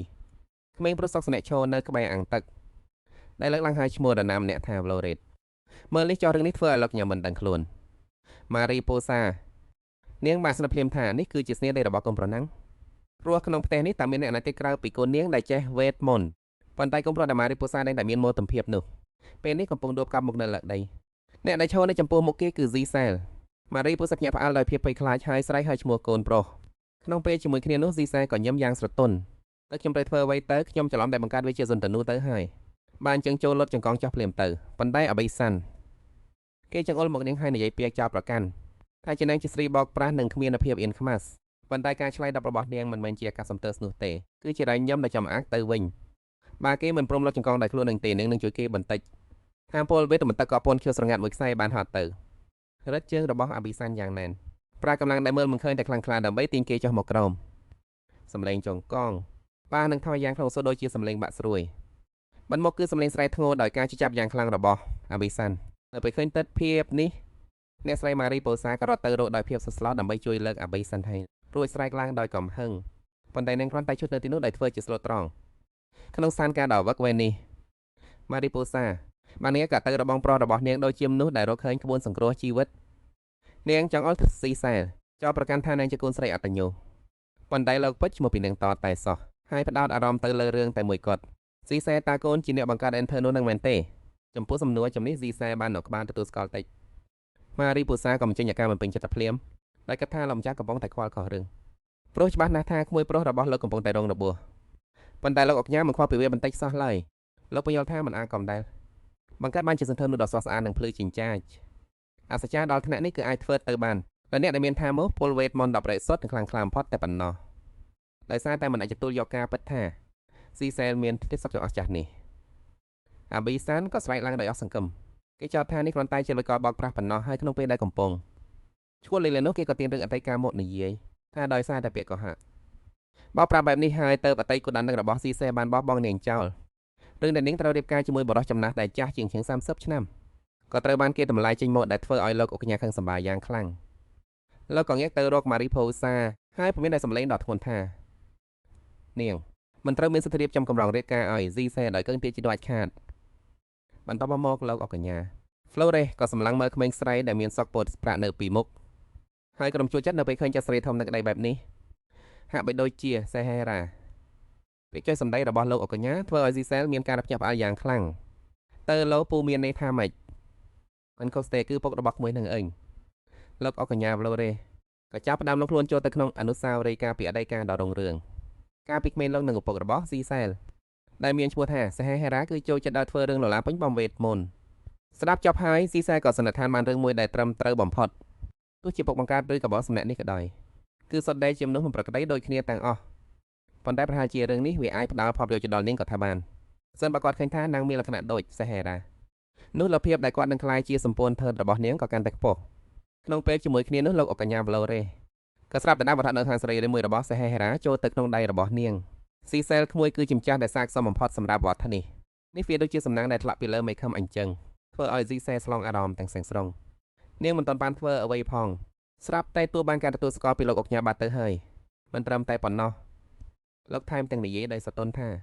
អាកាសធាតុដ៏ល្អខ្លាំងណាស់ក្មួយចង់ទៅដើរលេងបន្តិចទេគីស្រីដោយភាពរីករាយដែលមិននឹកស្មានដល់ក៏យល់ព្រមភ្លាមប៉ុន្តែនៅក្នុងចិត្តរបស់លោកកុង Flores នៅតែមានអារម្មណ៍ខកដែលបានប្រងើយកណ្ដាលចំពោះគីសេលេអស់ជាច្រើនឆ្នាំមកនេះតែពេលនេះលោកបានយកចិត្តទុកដាក់ចំពោះនាងយ៉ាងខ្លាំងលោកបានសាកសួរពីសុខរបស់នាងតែក្តីនៅកណ្ដាលរឿងដើមឡើយគីសេលេមានអារម្មណ៍ថាទំនុកចិត្តរបស់លោកកុងតែមានចំពោះនាងប៉ុន្តែនាងចាំបាច់ត្រូវតែអត់ធ្មត់រងចាំព្រមនឹងស្ភាកច្រើននៅក្នុងភូមិគ្រឹះនេះកំពុងតែឈរខាំងម៉ារីប៉ូសាពេលនេះលោកបានបញ្ញោប្រាប់គីស្លេអំពីវត្តអនុស្សាវរីយ៍របស់ពុកនាងវាជាវត្ថុពិសិដ្ឋដ៏កម្រមួយតែមានសមត្ថភាពឲ្យផ្លាស់ប្ដូររូបរាងកាយហើយថែមទាំងលាក់បាំងនៅមុខងារពិសេសជាច្រើនទៀតបន្ទាប់ពីទួលបានវត្ថុពិសិដ្ឋនោះមកគីស្លេក៏សម្រេចចិត្តសាកល្បងភ្លាមតែម្ដងនាងបានបញ្ជូនថាមពលម៉ាណាចូលទៅក្នុងវត្ថុពិសិដ្ឋនោះហើយភ្លាមនោះអារម្មណ៍អស់កម្លាំងក៏វាលុកមកលើនាងបានដឹងថាបាត់បានម៉ាណាដែលត្រូវប្រើប្រាស់គឺច្រើនមហាសាលហើយជាមួយនឹងបានម៉ាណាដតៃទួដែលមានបច្ចុប្បន្ននាងមិនអាចប្រើវាបានជាញឹកញាប់ឡើយលោកក៏បានឃើញភាពខកចិត្តរបស់នាងក៏ញឹមលងលោមថាគ្រាន់តែខំប្រឹងវឹកហាត់ឲ្យខ្លាំងទៅនោះបីម៉ាណារបស់នាងនឹងកើនឡើងយ៉ាងឆាប់រហ័សហើយលោកក៏បានណែនាំផ្លូវសម្រាប់នាងទៅមុខទៀតថាគូរកក្រុមបង្ហាត់ម្នាក់នៃសាលាអប់រំឬក៏រកវត្ថុបុរាណផ្សេងទៀតដែលមានសមត្ថភាពជួយអភិវឌ្ឍតាមប៉ូលគឺស្លីក៏ដឹងច្បាស់ណាស់ថាបញ្ញាវ៉ាត់សាត់នៅត្រង់ណាប៉ុន្តែនាងគ្មានប្រាក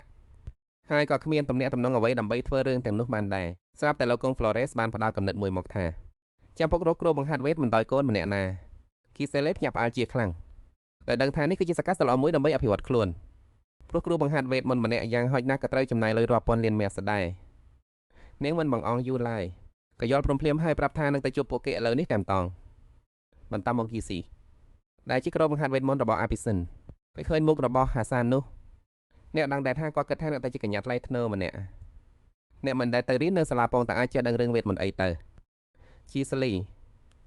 អញ្ចឹងសូមសាកល្បងធ្វើទស្សនាមើលសាសានក៏យល់ព្រមហើយពួកគេនឹងចាប់ផ្ដើមពីការស្រូបយកកម្មាណាព្រោះតែអ្នកដែលមិនធ្លាប់ប្រើឬគ្មានម៉ាណាគឺស្ដែងមិនអាចធ្វើរឿងនេះបានឡើយគីស្លូយកការប្រកួតប្រជែងយ៉ាងស្ងប់ស្ងាត់ក្រសែភ្នែករបស់នាងពោពេញដោយភាពជឿជាក់ត្រៀមខ្លួនរួចជាស្រេចដើម្បីបង្ហាញសមត្ថភាពនាងសួរដោយភាពជឿជាក់ថាចុះបែបនេះវិញតើខ្ញុំធ្វើត្រឹមត្រូវទេហាសានមានការភ្ញាក់ផ្អើលជាខ្លាំងព្រោះតែឃើញនាងកំពុងអនុវត្តបច្ចេកទេសដកដង្ហើមស្តង់ដារបានយ៉ាងល្អឥតខ្ចោះអ្វីដែលដៃចំណាយពេលរាប់ឆ្នាំទៅធ្វើបានគាត់ក៏ប្រឹងទប់អារម្មណ៍ឲ្យស្ងប់យ៉ាងរហ័សហើយបានប្រាប់នាងឲ្យសាកល្បងបង្ការរឿងវងម៉ាណាព្រោះតែកម្រិតម៉ាណាដែលមិនអាចគុំម្នាក់អាចស្រូបយកបានគឺត្រូវបានកំណត់តាំងពីកំណើតប៉ុន្តែការវឹកហាត់គឺសំខាន់ណាស់ការតែបង្ការរឿងម៉ាណាបច្ចុប្បន្នវិញបេះដូងម៉ាណាបានច្រើននោះវេទមន្តដែលប្រើចេញមកក៏កាន់តែខ្លាំងជាការរាប់ពិតណាស់បបេះដូងម៉ាណាធំមួយក៏ងាយស្រួលក្នុងការបង្ការរឿងវងម៉ាណាដែរដើម្បីបញ្ជាក់ពីសម្ដីរបស់ខ្លួនគាត់ក៏យកបាវេទមន្តមួយចេញមកដែលជាវត្ថុបុរាណមានសមត្ថភាពវាស់កម្លាំងម៉ាណាហើយបញ្យល់ថាបន្លឺដែលបញ្ចេញមកពីបាននោះបង្ហាញទៅបេះដូងម៉ាណារបស់អ្នកដែលប៉ះវាគាត់ថែមទាំងមិនភ្លេចមកម្ករកពីអីឬដងដាក់នាងដោយគិតថាខ្លួនមិនបានរំពឹងអ្វីពីហ្គីសេលីសាសឡើយព្រោះធ្លាប់បាននៅរឿងរ៉ាវមិនសូវល្អប៉ុនមានពីម៉ារីផូសាមកហើយដែលមានគំនិតប្រកាសដាក់ក្នុងចិត្តថាហ្គីសេលីជាមិនអ៊ីប្រើសម្បីតែវេទមន្តកម្រិតមួយគាត់បានត្រៀមតក្នុងចិត្តហើយថានឹងបញ្ចប់ការធ្វើតេស្តនេះឲ្យឆាប់ហើយរាយការណ៍ទៅលោកកិតថានាងពិតជាគ្មានសមត្ថភាពតតែសោះប៉ុន្តែពេលដែលគីសេលីដាក់ដែលលើបាននោះដោយស្ងប់ស្ងាត់រឿងដែលនឹកស្មានមិនដល់ក៏បានកាត់ឡើងភ្នែករបស់គាត់បើកធំពេកដោយភាពភ្ញាក់ផ្អើលយ៉ាងខ្លាំងក្នុងក្បាលរបស់គាត់ពេលនេះគឺច្បោកច្បល់ពេញទំហឹងជាស្ដីអ្នកស្រីបានអះយ៉ាងមុតមមថាគីសេលីមិនមានទេក៏សល់អ្វីបន្តិចអាសាទៅវិញការពិតនៅចំមុខនេះកំពុងតែកំភ្លៀងគាត់យ៉ាងឈឺចាប់បំផុតទៅតាមនិតអាគាត់ទាំងនោះនៅចន្លោះពលឺវេទមន្តដល់ប្រសត់និងមានអំណាចខ្លាំងក្លាជីសែលលេចរូបរាងឡើងជាមួយនឹងសម្រស់ដ៏ស្រស់ស្អាតលើសពីមនុស្សធម្មតាបេះដូងម៉ាណាមួយតែមានសក្តានុពលអភិវឌ្ឍរហូតដល់កម្រិត10ក្នុងរឿងព្រេងនិទានវាជារឿងមិនសមហេតុផលតតែសោះគេស្រែកឡើងដោយអស់សង្ឃឹម ដោយដឹងច្បាស់ពីសារៈសំខាន់នៃការរកឃើញតកួឲ្យភ្ញាក់ផ្អើលនេះគេប្រញាប់រត់ចេញទៅដូចជាព្យុះកំបាត់ដបងបុកតាហ្វេបន្ទាប់ធ្វើការយ៉ាងពេញទំហឹងហត់ដងហក់ហើយស្រែកហើយអ្នកអុកញ្ញានៅក្នុងបន្ទប់អានសៀវភៅដ៏ធំលឹងលើយអ្នកអុកញ្ញាលោកនៅតែស្ងប់ស្ងាត់ស្ដាប់ការចោទប្រកាន់ដ៏ធ្ងន់ធ្ងរពីអ្នកដឹងបេះដូងម៉ាណារបស់នាងធំពេកហើយសមត្ថភាពក្នុងការប្រើប្រាស់វេទមន្តក៏ជំនាញខ្លាំងពេកដែរសម្រាប់គេមនុស្សម្នាក់ដែលធ្លាប់ទៅបានគេមើលឃើញថាតន់ខ្សោយដូចជាជីសែលស្រាប់តែមានទេពកោសល្យដ៏អស្ចារ្យបែបនេះវាជារឿងដែលមិនអាចទៅរួចទេប្រកាសជាមានរឿងបកបញ្ឆោតមួយនៅទីនេះហើយទោះជាយ៉ាងណាក៏ដោយអ្នកអុកញ្ញាវឡូរ៉េសគឺមានទស្សនៈខុសគ្នាទាំងស្រុងនៅក្នុងចិត្តរបស់លោករូបភាពរបស់ជីសែដែលកំពុងមានពលឺផ្លេកបានលេចឡើងមកព្រមជាមួយនឹងពាក្យសម្ដីមួយបំរបស់នាងនៅថ្ងៃនោះចាប់ពីពេលនេះទៅក៏នឹងបង្ហាញឲ្យលោកឃើញនៅមនុស្សម្នាក់ផ្សេងទៀតដែលខុសប្លែកទាំងស្រុងពីមុនមកសម្រាប់លោកការផ្លាស់ប្ដូរនោះគឺជាការដែលនាងបានភ្ញាក់ដឹងខ្លួនទាំងស្រុងពីកម្លាំង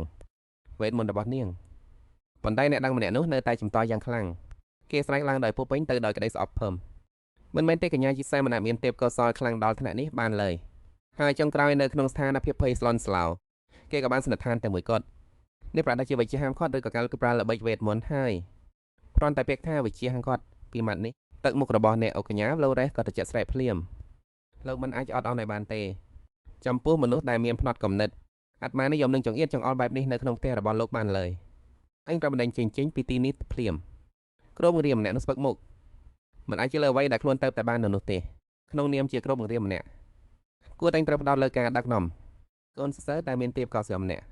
ប៉ុន្តែប្រតិនិតរបស់វាខុសតាំងពីដើមមកកម្លេះចេញទៅភ្លាមហើយកុំសង្ឃឹមថាจะมีកន្លែងណាហ៊ានជួនអ្នកឲ្យសះក្រោយការសម្រេចចិត្តបណ្ដេញចេញចដាច់ខាតពីសំណាក់លោកអុកញ៉ាសំឡេងរបស់គេពោពេញដោយភាពអយុត្តិធម៌លោកអុកញ៉ាអើយទៅលោកបណ្ដេញខ្ញុំចេញគ្រាន់តែជារឿងតូចតាចបែបនេះហឺលោកស្រីអុកញ៉ាលើកជ្រុងបានញញឹមបន្តិចហើយនិយាយពាក្យទាំងនោះមួយយំយឺតពេករឿងតូចតាចអីចឹងឬសំឡេងដែលពោពេញដោយការមើលងាយបានធ្វើឲ្យបរិយាកាសកាន់តែដឹងតែខ្លាំងឡើងកម្លាំងសម្ភារដែលមើលមិនឃើញមួយបានសាយភាចេញមកយ៉ាងត្រជាក់ស្រេបនឹងគួរឲ្យខ្លាចមើលទៅអ្នកនៅតែមិនទាន់ដឹងខ្លួនទៀតមែនទេបន្ទាប់ពីគ្រូបង្ហាត់ដ៏អាក្រក់ឈ្មោះហាសានត្រូវបានបណ្ដេញចេញគីស្មានតែធ្វើចិត្តបានខ្លះហើយប៉ុន្តែសេចក្តីសុខនោះមិនទាន់បានប៉ុន្មានផងពួនមានដុតមួយក៏បានតាក់ភ្នែកនាងទស្សនីយដីពេកចយចាំម៉ាដាមដេស៊ីបានចាប់ផ្សាយអត្តបមួយដែលមានចំណងជើងគួរឲ្យភ្ញាក់ផ្អើលដោយចាប់ប្រកាន់ថានាងបានលួចវត្តបុរាណរបស់លោកអុកញ៉ាសេហេរ៉ាអត្តបនោះថែមទាំងចាប់ផ្សាយកិច្ចសម្ភាសន៍ជាមួយគ្រូបង្ហាត់នោះបន្តតែម្ដងអ្នកដែលពេលនេះកំពុងសម្ដែងតួជាជនរងគ្រោះគេបានតម្លាក់កំហុសទាំងអស់មកលើកញ្ញាដែលល្ងងខ្លៅដែលធ្វើឲ្យគេអត់បងការងារចិញ្ចឹមជីវិតទូកូនជាសមត្ថអាចលក្ខការភ្ញាក់ផ្អើលនឹងកំហឹងបានឡើយនឹងថាទោះបីជាព្យាយាមផ្លាស់ប្ដូរគ្រប់យ៉ាងក៏ដោយប៉ុន្តែច្បាប់នៃការរើសអើងដែលកំណត់ទុកសម្រាប់តួអង្គគេជាស្មេដូចជាមិនដែលផ្លាស់ប្ដូរឡើយបញ្ហាមួយទៅតែចាប់ក្រុមមហន្តរីធំជាងនេះក៏ចូលមកដល់ឲ្យដឹងថាខ្លួនឯងនៅមិនតាន់ទាំងស្រុងអាចគេចេញប្រវត្តិនៃជោគវាសនានេះបានគីសើធ្លាក់ក្នុងជ្រុងនៃការកើតហើយសម្រេចចិត្តថាត្រូវការចំហានដ៏មុតស្រួចមួយដើម្បីបំបីច្រវាក់គ្រប់យ៉ាងដែលត្រូវបានកំណត់ទុកនាងស្រាប់តែនឹកឃើញដល់ការក្របពេកច្រកដែលត្រូវបានគេបំភ្លេចចោលនោះគឺបូសនៈនោះនៅភូមិក្រែរបស់អុកញ៉ាខាលីណូសស្រាប់តែស្លេកមកនាងប្រកាសយ៉ាងខ្លាំងបថាសូមចម្រាបសួរលោកអុកញ៉ាខាលីស្នូសខ្ញុំមកទីនេះដើម្បីយល់ព្រមតាមសំណើសម្ភារការរបស់លោកចំនួនសាយការមកដោយដៃទទេឈីសលេថែមទាំងនាំយកស្រោមសម្បត្តិរក្សាដ៏ក្រាស់មួយមកជាមួយដែលធ្វើឲ្យវេនធីនមិនអាចលាក់ភាពចង់នឹងចង់ឃើញបានជាមួយនឹងស្នាមញញឹមដ៏ស្លូតង់និងបរិសុទ្ធនាងប្រកាសយ៉ាងជឿជាក់ថានេះគឺជាលក្ខខណ្ឌណែនាំខ្លួនដែលខ្ញុំបានរៀបចំដោយផ្ទាល់ដើម្បីឲ្យលោកទុកចិត្តហើយប្រកល់ការងារឲ្យនាងកាន់តែច្រើនប៉ុន្តែនៅពេលដែលពេញចេញមកអ្វីដែលបានឃើញចំពោះមុខនោះមិនមែនជាប្រវត្តិរូបសង្ខេបធម្មតាទេតែវាជារបាយការណ៍លម្អិតអំពីប្រវត្តិបង្កប់បញ្ហារបស់ G7 Lorette ដែលនាងបានរៀបចំដោយខ្លួននឹងចាប់តាំងពីហេតុការណ៍បង្កប់ភាពវឹកវរក្នុងពិធីជប់លៀងតែរហូតដល់រឿងអាស្រូវពាក់ព័ន្ធនឹងវត្ថុបុរាណសឹកអាក្រក់ម្នាក់ដែលរៀបរាប់យ៉ាងលម្អិតច្បាស់ស្លាស់រហូតដល់មិនគួរឲ្យជឿប្រតិកម្មរបស់វេនទីនមិនមែនជាការស្អប់ខ្ពើមនោះទេតែវាគឺជាការភ្ញាក់ផ្អើលយ៉ាងខ្លាំងក្នុងចិត្តគាត់បានស្ងើចសរសើរថានេះគឺជាចំណេះរបស់អ្នកដែលចេះរៀបរៀងឯកសារប្រកបដោយវិជ្ជាជីវៈជាច្រើនឆ្នាំមកហើយមិនអាចទៅរួចទេដែលវាជារបស់ក្មេងស្រីម្នាក់ធ្វ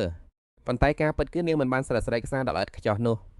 ះដោយដៃខ្លួននឹងនោះទេនាងបានប្រើប្រាស់មុខងារសម្ងាត់នៃវត្ថុបុរាណដែលលោកហ្លូរ៉េសបានផ្ដល់ឲ្យវាគឺជារក្សាដែលសរសេរដោយវេទមន្តតែអាននិងកែសម្រួលដោយខ្លួនឯងបាននោះគឺជាមុខងារមួយដែលនាងបានរកឃើញបន្ទាប់ពីសាកល្បងធ្វើតាមសម្ដីរបស់លោកកម្ចាស់ឡូរ៉េសសំណាងណាស់ដែលមុខងារនេះប្រើប្រាស់ម៉ាណាតិចតួចបើធៀបនឹងមុខងារបំលែងនៅពេលដំបូងទោះជាយ៉ាងណាសមត្ថភាពនេះពិតជាអស្ចារ្យខ្លាំងណាស់ដែលអាចឈានដល់កម្រិត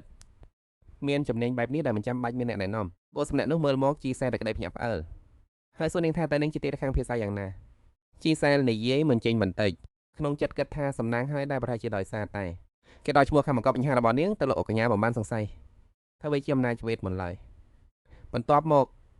ជីសែក៏សម្រេចចិត្តស្នើសុំលក្ខខណ្ឌចំនួន2ថែមទៀតចូលទៅក្នុងកិច្ចសន្យានៅពេលដែលវេនទីនសួរថាតើវាជាលក្ខខណ្ឌអ្វីខ្លះនាងក៏ដកក្តារខ្សែដែលរហែកជាបំចេញមកមួយសន្លឹក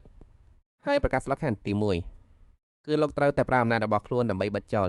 ទស្សនាវដីចាមអារ៉ាមតែនស៊ីដែលមានការជួយជ្រោមជ្រែងពីថ្នាក់លើរបស់នាងពួកវាហាននិយាយឲ្យក្របពីនាងនឹងកម្ចាត់ពួកវាចោលមុនគេមកអស់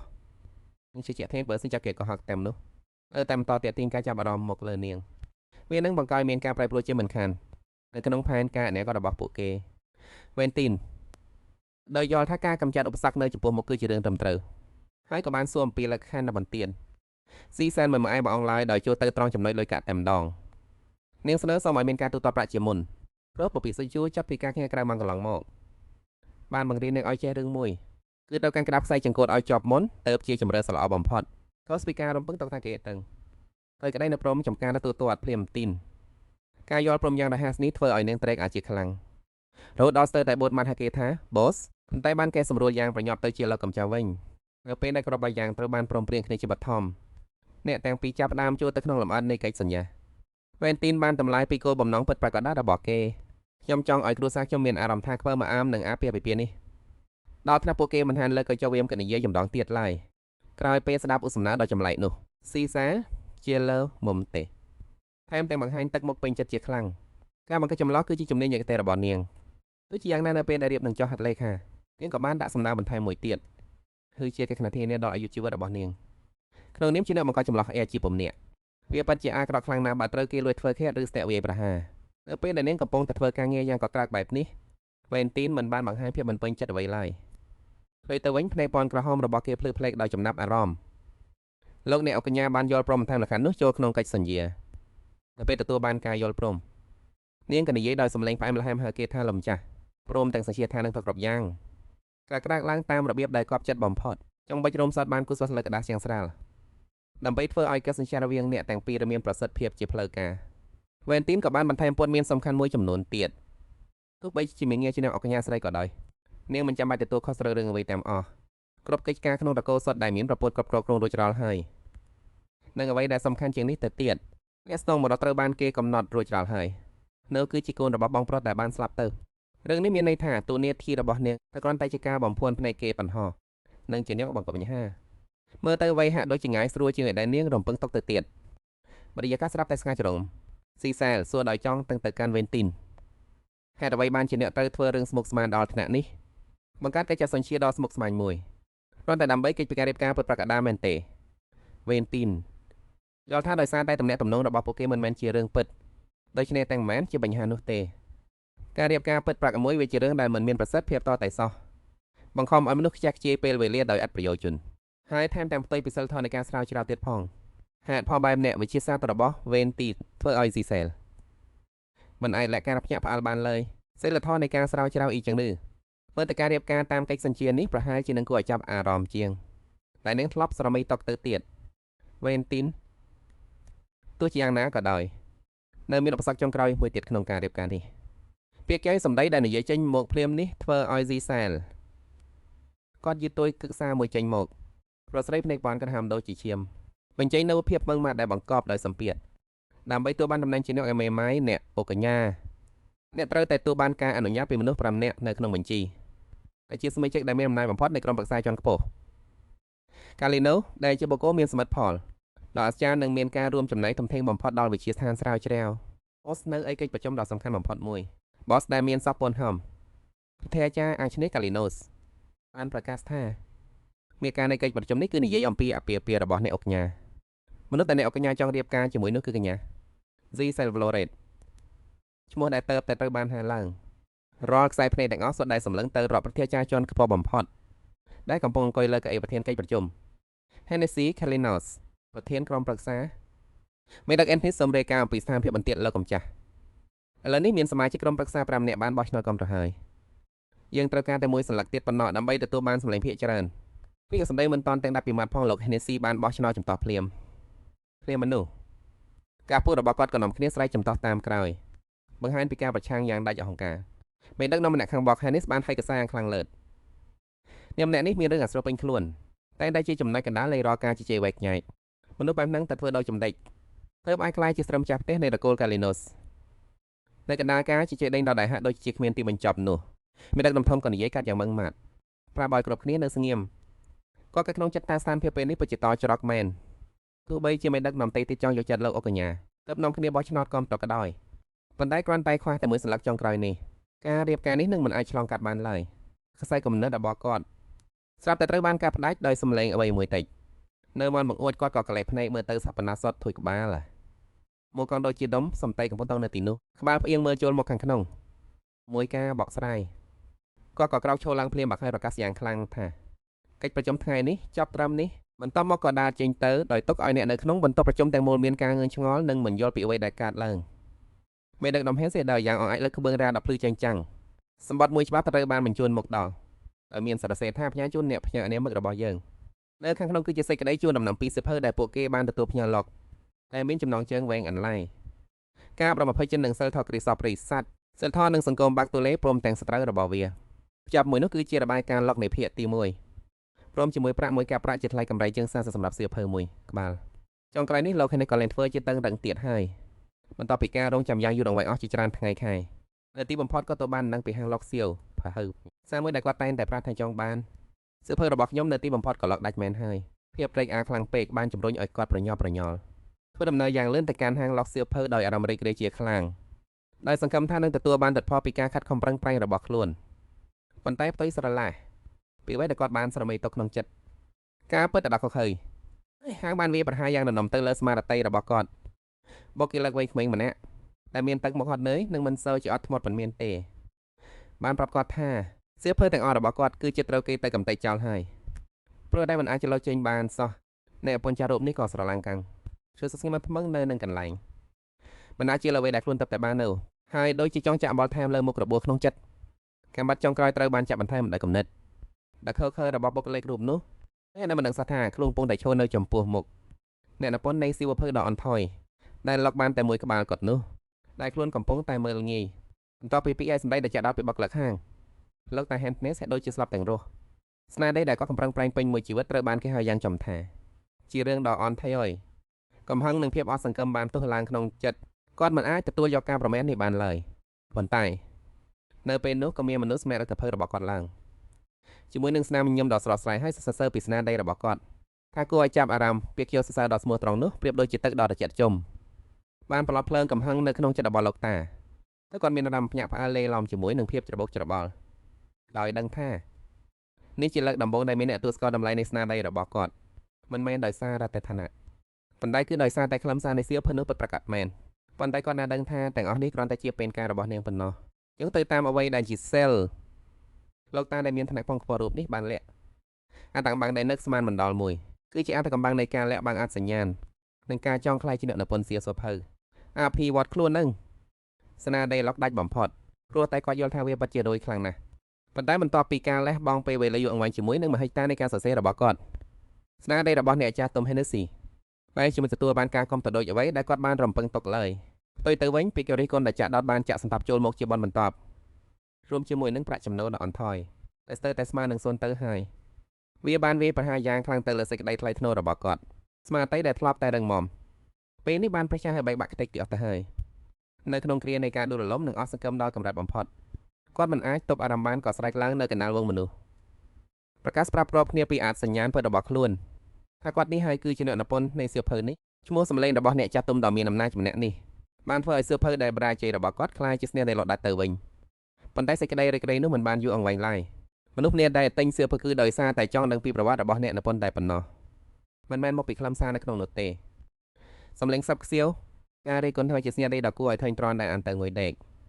តែបំលើឡើងមិនឈប់ឈរដែលធ្វើឲ្យជោគជ័យរបស់គាត់ក្លាយទៅជារឿងកំ pl ែងនៅក្នុងសង្គមពួកអភិជនត្រឡប់មកបច្ចុប្បន្នវិញនារីអីគឺជាមួយនឹងកាច់ជាបណ្ដឹងបានលើធ្លុះពីការពិតថាគាត់គឺជានរណានាងបានដឹងថាគ្រាន់តែបង្ហាញសមត្ថភាពរបស់ខ្លួនឲ្យគាត់ឃើញនាងនឹងអាចទទួលបានការប្រពីគាត់យ៉ាងពេញទំហឹងហើយសពីនេះទៅទៀត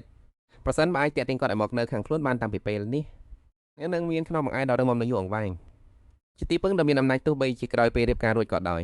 យប៉ុន្តែនៅពេលដែលអ្នកចាស់ទុំដើរចូលមកចិត្តបានសួរនាងថាបានអាសៀវភៅនេះចប់ឬនៅជីសលេដល់យ៉ាងស្ងប់ស្ងាត់ថារួចបាននិយាយពីការស្មារតីចិត្តជួយដល់អ្នកដែលខ្វះខានហើយនោះគឺជាការពុកកិច្ចរបស់អ្នកអភ័យចិននៅពេលដែលលើពាក្យនេះ Hennessy ហាក់ដូចជាបានជួបនឹងមិត្តភក្តិដែលយល់ចិត្តក៏សួរឈ្មោះនាងភ្លាមជីសលេបានលើកមុខឡើងហើយឆ្លើយដំយីសូ Florence ហើយប្រហែលជាលោកបានស្គាល់ឈ្មោះនាងរួចទៅហើយគាត់ក៏ឈប់ភ្លាមក្រសែភ្នែករបស់គាត់ពោពេញដោយការភ្ញាក់ផ្អើលនៅពេលដែលឃើញឈ្មោះដ៏คุ้នឃើញមួយនេះជីសេ Florence គូដឹងរបស់លោកអ្នកអុកញ៉ាអីចឹងឬគាត់នឹកស្មានមិនដល់សោះហើយនាងបាកាដែលគាត់lạiបានជាយូរមកហើយនោះស្រាប់តែត្រូវបានកញ្ញាដ៏ក្មេងខ្ចីម្នាក់នេះមើលធ្លុះយ៉ាងងាយស្រួលបែបនេះពេលមនុស្សការសង្ស័យមួយក៏កើតឡើងក្នុងចិត្តរបស់គាត់តើកញ្ញាម្នាក់នេះកំពុងតែព្យាយាមលួងលោមគាត់ដើម្បីឲ្យគាត់យល់ព្រមលើអាពាហ៍ពិពាហ៍នេះពេលខាងមុខនេះមែនទេប៉ុន្តែផ្ទុយពីអ្វីដែលគាត់បានគិតជីសែបានតែសេះចាំងនឹងនោះការដែលនាងឃើញសៀវភៅមួយក្បាលនេះការចាប់អារម្មណ៍សុទ្ធសាធតែប៉ុណ្ណោះមិនមានគោលបំណងអ្វីផ្សេងឡើយនាងប្រាប់ថានាងធ្លាប់បានអានស្នាដៃមួយទៀតដែលលោក Hennessy ហើយក្នុងដំណើរការនោះនាងបានឃើញចំណុចស្រដៀងគ្នាជាច្រើនរវាងសៀវភៅទាំងពីរនេះនៅពេលដែលការសង្ស័យលោកគ្រូ Hennessy គឺជាអ្នកនិពន្ធសៀវភៅនេះនាងក៏ចៃដន្យបាននៅដំណឹងថាគាត់បានដាក់ទុនវិនិយោគនៅក្នុងហាងលក់សៀវភៅនេះដូច្នេះហើយទៅនាងមកទីនេះដើម្បីបញ្ជាក់ការស្មានរបស់នាងឲ្យច្បាស់លោកគ្រូចុងផុសរូបនោះដែលលាក់បានឋានៈជាអ្នកនិពន្ធសោះជាយូរមកហើយក៏កង់និយាយលែងចេញនៅពេលដែលក្មេងស្រីដែលឈរនៅចំពោះមុខបានបកអាក្រាតអ្វីទាំងអស់នេះគាត់និយាយអ្វីមិនចេញសោះក្នុងក្បាលមានតែកំណត់មួយដែលកំពុងតែភ័យស្លន់ស្លោមិនគួរឲ្យជឿថាខ្លួនឯងនឹងត្រូវគេចាប់បានបែបនេះសោះនៅពេលដែលអស់ផ្លូវទៅមុខគាត់ក៏គិតចង់បញ្ចប់ការសន្ទនាឲ្យដើរចេញដោយគិតថាគ្មានអ្វីត្រូវនិយាយបន្ទៀតទេប៉ុន្តែជាសែមិនបណ្ដោយឲ្យគាត់ចាក់ចេញទៅងាយច្បាប់នោះទេនាងបានរារាំងផ្លូវគាត់ដោយនិយាយថាបើគាត់ចាក់ចេញនៅពេលនេះតែក៏ជាត្រូវស្ដាយក្រោយជាមិនខាននាងដាក់ដៃលើសៀវភៅរបស់គាត់ហើយវិភាគយ៉ាងត្រង់ទៅត្រង់មកក្នុងនាមជាអ្នកអានដំបូងមកអស់ថាសៀវភៅនេះល្អខ្លាំងណាស់ប៉ុន្តែវានៅតែមានចំណុចខ្លះដែលគួរឲ្យសោកស្ដាយពាក្យថាគួរឲ្យសោកស្ដាយពីម៉ាត់នេះប្រៀបដូចជាចូលចាក់ចំនួនចិត្តរបស់លោកអ្នកនិពន្ធគាត់ក៏ឈប់ងាកក្រោយសេចក្តីចង់នឹងបានគាត់បណ្ដប់លើភាពច្បោកច្បល់ពីមុនជីសែលបានអះអាងយ៉ាងមុតមមហើយនឹងអាចជួយគាត់បានទាំងស្រុងកែន100រយចំណុចខ្វះខាតទាំងនោះជីសែញញញឹមយ៉ាងជឿជាក់ខ្ញុំនឹងជួយលោកសៀវភៅនេះឲ្យហើយនឹងធ្វើឲ្យកែឈ្មោះរបស់វាល្បីល្បាញរហូតពេញទូទាំងចក្រភពផ្នែកបន្ស្វ័យរបស់នាងភ្លឺថ្លាបញ្ជាក់ពីភាពវៃឆ្លាតស្នាមញញឹមស្រាលនៅលើមាត់បញ្ជាក់ថានាងក្តៅជប់ជាចំណេះក្នុងដៃហើយទោះបីជាយ៉ាងនេះក្តីលោកនៅតែគិតចង់ងាកក្នុងដៃចេញមែនទេនាងបានឲ្យសំណើដល់មនឹកស្មានដល់មួយទៅឲ្យលោកម្ចាស់ចាស់ជាការដោះដូរនឹងការជួបសពផ្សាយសៀវភៅហើយចង់បានពីរយ៉ាងការយល់ព្រមលើអាពាហ៍ពិពាហ៍រវាងនឹងលោកអុកកញ្ញារួមទាំងចំណែកចំណេញ 10% ពីការលក់សៀវភៅលោកម្ចាស់ចាស់មានអាការស្លាំងកាំងឲ្យគិតថាវាជាការទៀមទាដ៏មិនសមហេតុផលពេកប៉ុន្តែវាដែលឆ្លៃដល់ទៅនឹងការសង្ស័យនោះគឺស្នាមញញឹមដ៏ជឿជាក់និងសំណួរដ៏មានអំណាចនឹងបង្កប់ដោយការប្រកួតប្រជែងយ៉ាងណាមិញលោកក៏មិនបាត់បង់អ្វីដែរមែនទេបាទក្រោយពីគិតគូរមួយសន្ទុះហេតុផលក៏បានឈ្នះលើភាពអំនួតជាមួយនឹងការងក់ក្បាលយ៉ាងម៉ាំងម៉ាត់លោកក៏បានសម្រេចចិត្តជាចុងក្រោយបានតើយើងនឹងជាក្មួយម្ដងនេះសេចក្តីរេរេបានលេចឡើងលើផ្ទៃមុខរបស់ជីសែនាងញញឹមយ៉ាងស្រស់ស្រាយដោយសញ្ជាថាលោកនឹងមានថ្ងៃស្ដាយក្រោយឡើយចំពោះការសម្រេចចិត្តមួយនេះហើយទូផលក៏មិនធ្វើឲ្យនាងខកបំណងដែរនៅតាមហាងលក់សៀវភៅទូទាំងចក្រភពមហាជនចាប់តាំងពីអ្នករហូតដល់ពួកអភិជនកំពុងតែមានការភ្ញាក់ផ្អើលយ៉ាងខ្លាំងសម្រាប់ទៅចូលរួមជាមួយសងលក់សៀវភៅស្នាដៃរបស់នាងពិតជាបានបង្កើតឲ្យមានអញ្ជើញផែនដែលពិតត្រូវបានគេលើកស្ទើរថាជាសៀវភៅអភិវឌ្ឍខ្លួនតែល្អបំផុតក្នុងរយៈពេលដ៏ខ្លីលោកដាច់អស់100,000ក្បាលក្នុងរយៈពេលត្រឹមតែ3ថ្ងៃប៉ុណ្ណោះខ្លាយជាប្រធានបទដែលគេនិយាយដល់កប់ទីកន្លែងនៅពេលឃើញតែភាពដែលមិនគួរឲ្យជឿនេះលោកកំចាស់ចាស់ដែលធ្លាប់ធ្វើវិជ្ជាការរាជ័យដល់អាម៉ាបានស្រឡាំងកាំងរហូតដល់ខ្លួនយកទៅត្រើតមិនអាចទៅរួចទេសៀវភៅនេះមួយឆ្នាំពេញមកលោកដាច់សំបីតែមួយក្បាលផងតែនាងធ្វើវាដោយរបៀបណាលោកស្រែកឡើងទាំងភ្ញាក់ផ្អើលល្ងងឆ្ងល់ជីសែគ្រាន់តែញឹមយ៉ាងជឿជាក់ហើយបង្ហើបពីអាកំបាំងរបស់នាងតាមពិតទៅវិធីសាស្ត្រនេះគឺសាមញ្ញបំផុតនាងបានពន្យល់ពីរបៀបតាក់ទាញចំណាប់អារម្មណ៍របស់អ្នកអានក្នុងចំណោមសៀវភៅរាប់ម៉ឺនក្បាលរឿងដំបូងហើយក៏ជារឿងដែលសំខាន់បំផុតដែលនោះគឺក្របសៀវភៅដែលតាក់ទាញភ្នែករួមជាមួយចំណងជើងខ្លីទៀតខ្លឹមខ្លាំងនិងងាយចាំបញ្ហានៃកំណែចាស់គឺត្រង់ថាចំណងជើងវែងពេកហើយគ្មានចំណុចលេចធ្លោអ្វីទាំងអស់ធ្វើឲ្យវាត្រូវកប់ចោលក្នុងចំណោមសៀវភៅរាប់មិនអស់អំពីការអភិវឌ្ឍខ្លួនឯងដែលកំពុងតែហើរហ៊ាននៅលើទីផ្សាររូបរាងខាងក្រៅដែលលេចធ្លោហើយឈ្មោះដែលតាក់ទាញខ្លាំងគឺជាកូនសោដំបងដើម្បីចាប់យកចំណាប់អារម្មណ៍តែជាការសំខាន់ជាងគេនោះគឺខ្លឹមសារទៅជាស្ដេចដើម្បីចាំចិត្តសាសរបស់អ្នកអានថ្មី អ្នកដែលគ្មានភាពអត់ធ្មត់ក៏ប្រានក្នុងការអានប្រយោគវិញពេញគួរឲ្យធុញទ្រាន់នាងបានរៀបជុតសាស្ត្រកែសម្រួលដែលមិនអាចរើសអ្វីមកប្រៀបបានទី1ត្រូវកាត់ចោលរាល់ព័ត៌មានលម្អិតដែលមិនចាំបាច់ហើយរក្សាទុកតែគំនិតស្នូលប៉ុណ្ណោះឯងបន្ទាប់មកបដូរវាទៅជាប្រយោគខ្លីដែលងាយស្រួលអានដំណើរការនៃការកែសម្រួលយ៉ាងម៉ាំងម៉ាត់នេះបានធ្វើឲ្យទំព័រក្តារស្មួយសួស្តីដែលមានខ្លឹមសារហើយចុងក្រោយនាងបានរួមបញ្ចូលវាជាមួយវេទមន្តនៃការសរសេរដែលទទួលបានពីឪពុករបស់នាងបង្កើតបានជាផលិតផលដ៏ល្អឥតខ្ចោះដល់គ្រប់ព័ត៌មានលម្អិតតែប្លន់ដែលបានមកគឺបញ្ជីចំណងជើងដែលមិនអាចទប់ចិត្តបានដូចជាធ្វើមិនទៅរកលុយបាន 10,000 លានក្នុង1នាទីពី 0.1 កាម៉ាសដល់ 10,000 លាន10រឿងដែលអ្នកមិនធ្លាប់ដឹងអំពីភាពជោគជ័យមូលហេតុដែលរាល់ការវិនិយោគកន្លងមករបស់អ្នកសុទ្ធតែព្រាជ័យហើយក៏ដូចការរំពឹងទុកអ្នកអានទាំងឡាយនៅពេលដែលបានកាន់សៀវភៅនេះក្នុងដៃគឺដូចជាត្រូវគេដាក់អក្ខរាអ្វីរត់ខ្លួនប្រាណរបស់ពួកគេក្តៅកុកក្រសែភ្នែកសម្លឹងចាប់ទៅនឹងក្របតួអក្សរតែក្នុងខ្លួនស្រែកហៅដោយភាពអស់សង្ឃឹមថាទៅធ្វើមិនទៅរកលុយបាន 10,000 លានក្នុង1នាទីទៅបើទំព័រក្រោយទៀតមកខ្ញុំចិត្តឈួតនឹងការចង់ដឹងនេះហើយដូច្នេះនៅពេលដែលអ្នកចាប់ផ្ដើមអានហើយអ្នកនឹងមិនអាចឈប់បានឡើយរហូតដល់ទំព័រចុងក្រោយជោគជ័យនេះធ្វើឲ្យប្រធាអាចារ្យមានការភ្ញាក់ផ្អើលយ៉ាងខ្លាំងទាំងសប្បាយរីករាយឥតឧបមាប៉ុន្តែលើសពីនេះទៅទៀតវាបានធ្វើឲ្យគាត់ត្រូវគិតគូរឡើងវិញអំពីតួនាទីរបស់នាងដែលពីមុនមកត្រូវបានគេមើលស្រាលយូរណាស់មកហើយយេស៊ូមានចិត្តរៀបសារដោយគិតថាស្នាដៃសំខាន់គឺការចេញពីខ្លឹមសារតែវាមានភាពល្អឥតខ្ចោះរួចទៅហើយនាងគ្រាន់តែជាអ្នករៀបចំឲ្យវាងាយស្រួលយល់តែប៉ុណ្ណោះនៅចំពោះមុខគាត់យេសែលមិនមែនគ្រាន់តែជាកូនស្រីអភិជនធម្មតាទេប៉ុន្តែនាងគឺជាស្រីដែលមានសមត្ថភាពនិងឆ្លាតវៃដែលអាចផ្លាស់ប្ដូរស្ថានភាពបានដោយប្រាជ្ញានិងភាពក្លាហានរបស់នាងផ្តោគាត់មិនព្រមតែយល់ព្រមលើអបាពីពាក្យនេះប៉ុណ្ណោះទេថែមទាំងចង់តាមដានមើលព្រមទាំងចង់ក្លាយជាអ្នកណែនាំនិងអ្នកការពារសម្រាប់នាងនៅក្នុងថ្ងៃអនាគតបន្ទាប់មកនៅឯបន្ទប់ពិសោធន៍សិទ្ធិរបស់គាត់អូកញ្ញាតួបានដំណឹងសំខាន់មួយក្រុមប្រឹក្សាប្រធាអាចារ្យបានសម្រេចចិត្តជាចុងក្រោយអំពីរឿងរៀបការរវាងគាត់មិនលាក់បាំងភាពចង់ដឹងក៏សួររកទៅផ្លោភ្លាមហើយចម្លើយគឺពិតជាហួសពីការរំទុក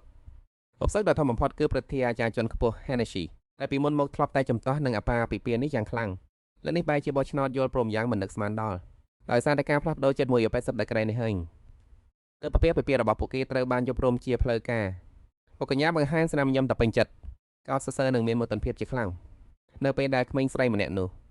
បានធ្វើរឿងមួយដែលហាក់ដូចជាមិនអាចទៅរួចឲ្យខ្លាយជាការពិតគាត់ក៏ហុចសម្បត្តិដែលបិទចិត្តយ៉ាងប្រុងប្រយ័ត្នឲ្យទៅអ្នកគ្រប់គ្រងផ្ទះផ្ញើទៅកាន់លោកកតាហើយថ្ងៃស្អែកសូមរៀបចំអាហារជួបជុំគ្រួសារមួយ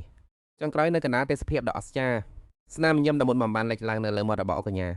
យើងត្រូវតែប្រកាសរឿងភ្ជាប់ពាក្យនេះឲ្យបានដឹងនោះ